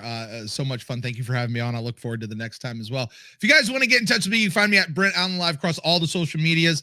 Currently, I am doing a show called Beam Me Up, a Star Trek podcast. That's sort of been like a little side hobby podcast. As you know, I used to run a at the time pretty awesome podcast here called the Pewtercast, and we've got some new stuff in the works. I'm not really ready to release exactly what all that is yet, but I'm really excited for what's coming down the pipe as well. And you guys will certainly know it when it comes out, but all of that's happening. But if you guys want to get in touch with me in the meantime, it's at Brent Allen Live across all the social medias. All right, there you go. Brent Allen, thanks a lot for your time here on the Sports Web, the evolution of Sports Talk Television. All right, boss? Thank you, sir. All right, there you go. Good stuff there. Brent Allen of Brent Allen Live. Open phone lines, a lot of phone calls tonight. We ain't done yet. It's Championship Monday. It's looking like Baylor right now. I'm not looking at the score. 84-65. So obviously I picked the wrong team tonight. I shouldn't go to Vegas with that. Let's read some more comments here. Yash says, hello, Bucks family. Sitton says, what's up, Peter? Sitton says, also go Bucks. Sitton, Super Bowl, Super Bowl, Super Bowl, Super Bowl, Super Bowl, Super Bowl. I think Sitton wants to talk about the Super Bowl, of course. Sitton says also Bucks are going to be 13-3 next year. How about 13-4 because it is a 17-game season, of course. Let's go because it is a Monday mock draft, and we've been talking about the big trade tonight with Sam Darnold going to the Carolina Panthers. What's the impact? Do you think the Carolina Panthers are better? Does it make them better? What's the impact for the Jets? Now, does that take the quarterback off the board? Does a quarterback slide to 32? If a quarterback slides to 32, if you're the Bucs, do you draft him? 727-255-0391. It's 727-255-0391. It's the Sports Web live here on Bucs Report, brought to you by Advanced Auto Parts. For all your auto parts needs, it's Advanced Auto Parts. Let's go out to these mock drafts. Mo Kiper Jr. of ESPN, one of the guys I look up to. He says the Bucs pick at number 32 will be Christian Barmore. The Bucs have spent free agency getting the band back together for another season with wide receiver Chris Godwin, tight end Rob Gronkowski, and edge rusher Shaq Barrett among the players who have been re-signed. Barmore could be a replacement for Ndamukong Suh, which is what I've been talking about. I've been talking about this player for a while now who doesn't yet have a free agent deal. Of course, he does have a free agent deal. That's not correct. Barmore was a game record down the stretch for the Crimson Tide, 5 sacks in his final 5 games. He would be an outstanding fit next to nose tackle Vita Vea, who has emerged as one of the most dominant defensive linemen in the NFL. So you go in that direction. Todd McShay, who of course disagrees with Mel Kiper, says Jamin Davis, and this is from March 4th, so this should be updated. I don't know why it's not. I'll tell you what, we're going to go ahead and skip out on that one because that's March 4th. He says a linebacker. I don't think that's going to happen. They re-signed a Levante David. The Draft Network has from April 5th. Brentley Weissman says Levi, and I can't pronounce this guy's last name. I'm going to have to. He says Tampa Bay is returning all 22 starters from their championship team. So this is truly a team with very few holes. In this circumstance, the Buccaneers draft a player who at least will see the field as a part of the rotation, as teams normally rotate defensive linemen to keep them fresh. Levi is the best interior pass rusher in the class. He is very good for step quickness and the length to win the edges inside. He would be a great player to develop behind Ndamukong Suh while also playing on passing downs. That's what our own JCA feels like. He likes Levi. Also, Dre Harris from the Draft Network thinks that Christian Barmore, the Super Bowl champs, don't have many holes. This was before the Suh signing, but they're saying Suh getting a little bit younger there. Pro Football Focus has Rondale Moore, wide receiver. I don't see this, but this is what Ben Lindsay of the Pro Football Focus says. The Buccaneers are arguably the most complete team in the NFL with a clear Super Bowl window as long as Tom Brady continues to play at a high level. They want to add someone with their first-round pick who can contribute right away in a specified role. Moore can certainly do that. If the Buccaneers choose to bring back Antonio Brown, Moore could step in. Choose not to bring back Antonio Brown. Moore could step in alongside Scotty Miller and Tyler Johnson to help pick up the slack. He's one of the best athletes in the entire draft and one of the best receivers in the class after the catch. Moore averaged 7.5 yards after the catch per reception in his Purdue career. While he didn't run a diverse downfield route tree in college, that was more of a function of the offense. That was an indictment of Moore's route running ability. So more of the offense than his ability to run routes. Let's go out to David here. Gonzaga is less than a minute away from getting destroyed. Yeah, it's been ugly. Give credit to Baylor because they've definitely been the better team tonight from start to finish. Do I get a discount if I go to Advanced Auto Parts and mention the Sports Web? We'll work on that for you. No quarterback this year, says Christopher. So, yeah, I'm very surprised by that result there. But look, Baylor destroyed Houston. We knew that they were going to have a difficult time with that guard lineup. And you look at what Gonzaga tried to do versus UCLA with pressing them. UCLA was able to press them. If not for that shot, Suggs was unbelievable in that game, one of the greatest college basketball games. And I thought that momentum would carry them to the championship. It was not to be. Baylor was the better team tonight. It looks like congratulations to Baylor for being the NCAA national champions in college basketball. So let's go out to Ryan Wilson to CBS Sports. He says offensive lineman Jalen Mayfield out of Michigan, same as last week because the Bucs don't have many needs. They kept the Super Bowl band back together, but if the plan is to run it back with Tom Brady, they might as well do their best to make sure he is well protected. Mayfield is an unfinished product, but he's flashed first-round traits. Again, going in those lines, what do you see mostly? You see defensive line, you see offensive line. You really can't go wrong with those type of selections. Chris Trapezio says also Jalen Mayfield out of Michigan. Mayfield can play tackle or guard, but will give Alex Kappa legit competition at the guard spot immediately, along with an Aaron Stiney. So those are some of the selections there. And then, of course, Stephen Che, one of my favorites, got to get him back on to the Sports Web. Barstool Sports says Dayon Nixon out of Iowa. The Bucs can go to the well for the third year in a row, taking an Iowa player in the trenches. 2019, Anthony Nelson. 2020, Tristan Wirfs. Worked out pretty well for them. The defending champs re-signed Ndamukong Suh to a 1-year deal, but need to lay a foundation for after this year. Nixon is a freak show athlete that can generate some pressure and hold up against the run. Others, Adam Rank of NFL.com says Asante Samuel Jr. That's right, his son. Of course, Samuel played in the league with the New England Patriots. Of course, Samuel Jr. played with Florida State. So there is a little bit of bias on my parts. I've seen the kid play. He's pretty good. All right, nostalgia might be getting the best of me here, but I don't think it's a reach to go cornerback at this spot, especially seeing there are few needs on this team. And if I'm being honest, sons of former NFL players have done well in the Bucs secondary, but that's only if you follow the trends. Cynthia Friedland says, Jason, I can't pronounce, I think it's Oweh's speed and versatility land him in Tampa Bay. The growth potential under defensive coordinator Todd Bowles proves to be insanely good fit. Now, Real Bucs Talk just did a breakdown of this kid. 7 sacks in his career. No sacks last year. He didn't opt out. He had no sacks, but everybody's going crazy right now because he ran a 4.37. Now, is he a player that's going to have to come in right away and be productive? Not necessarily, because once again, you have the great thing of having a JPP, a Shaq Barrett, but you want a player that's going to be at least productive, and you're not, picking him on 40 time alone. What I see, a lot of raw ability, has to get better with some of his pass rushing moves. Very inconsistent. Could he be there at 32? Certainly. But with that 40 time, somebody may overdraft him. Check out Real Bucs Talk with that breakdown. And then Bucky Brooks says, Mac Jones, Alabama quarterback. Tom Brady just signed an extension at age 43, but the Bucs grab a successor to learn from the GOAT over the next few years. And of course, I don't agree with that, because I quite frankly think he's going to go number 3 to the San Francisco 49ers. So there is your latest mock drafts nationally here from the national pundits about the Tampa Bay Buccaneers. What do you think? Just 24 days until the draft. We got you covered. And Jesse says, you do a great job. Keep up the hard work. Thanks for your insight. Go Bucs.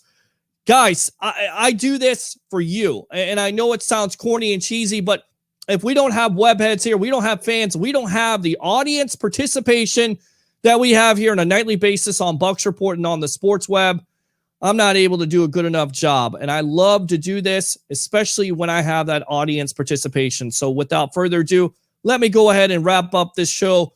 Great job to Harry the Greek. Thank you for him coming on. Of course, Jacob Charnow of the Hard Count Football Podcast, and of course, Brent Allen Live, and all your calls, all your text messages. You make it possible early on this Tuesday morning as we have a new national champion in college basketball. It's the Baylor Bears out of Texas. Rejoice if you're a Baylor Bears fan, and do 3 things for me. But before you do that, let me just remind you again, the Tampa Bay Buccaneers are still Super Bowl champions. You ready? Bring your passion, bring your excitement. Just don't bring any nonsense. I'm your host, Peter Blake. Have a great night.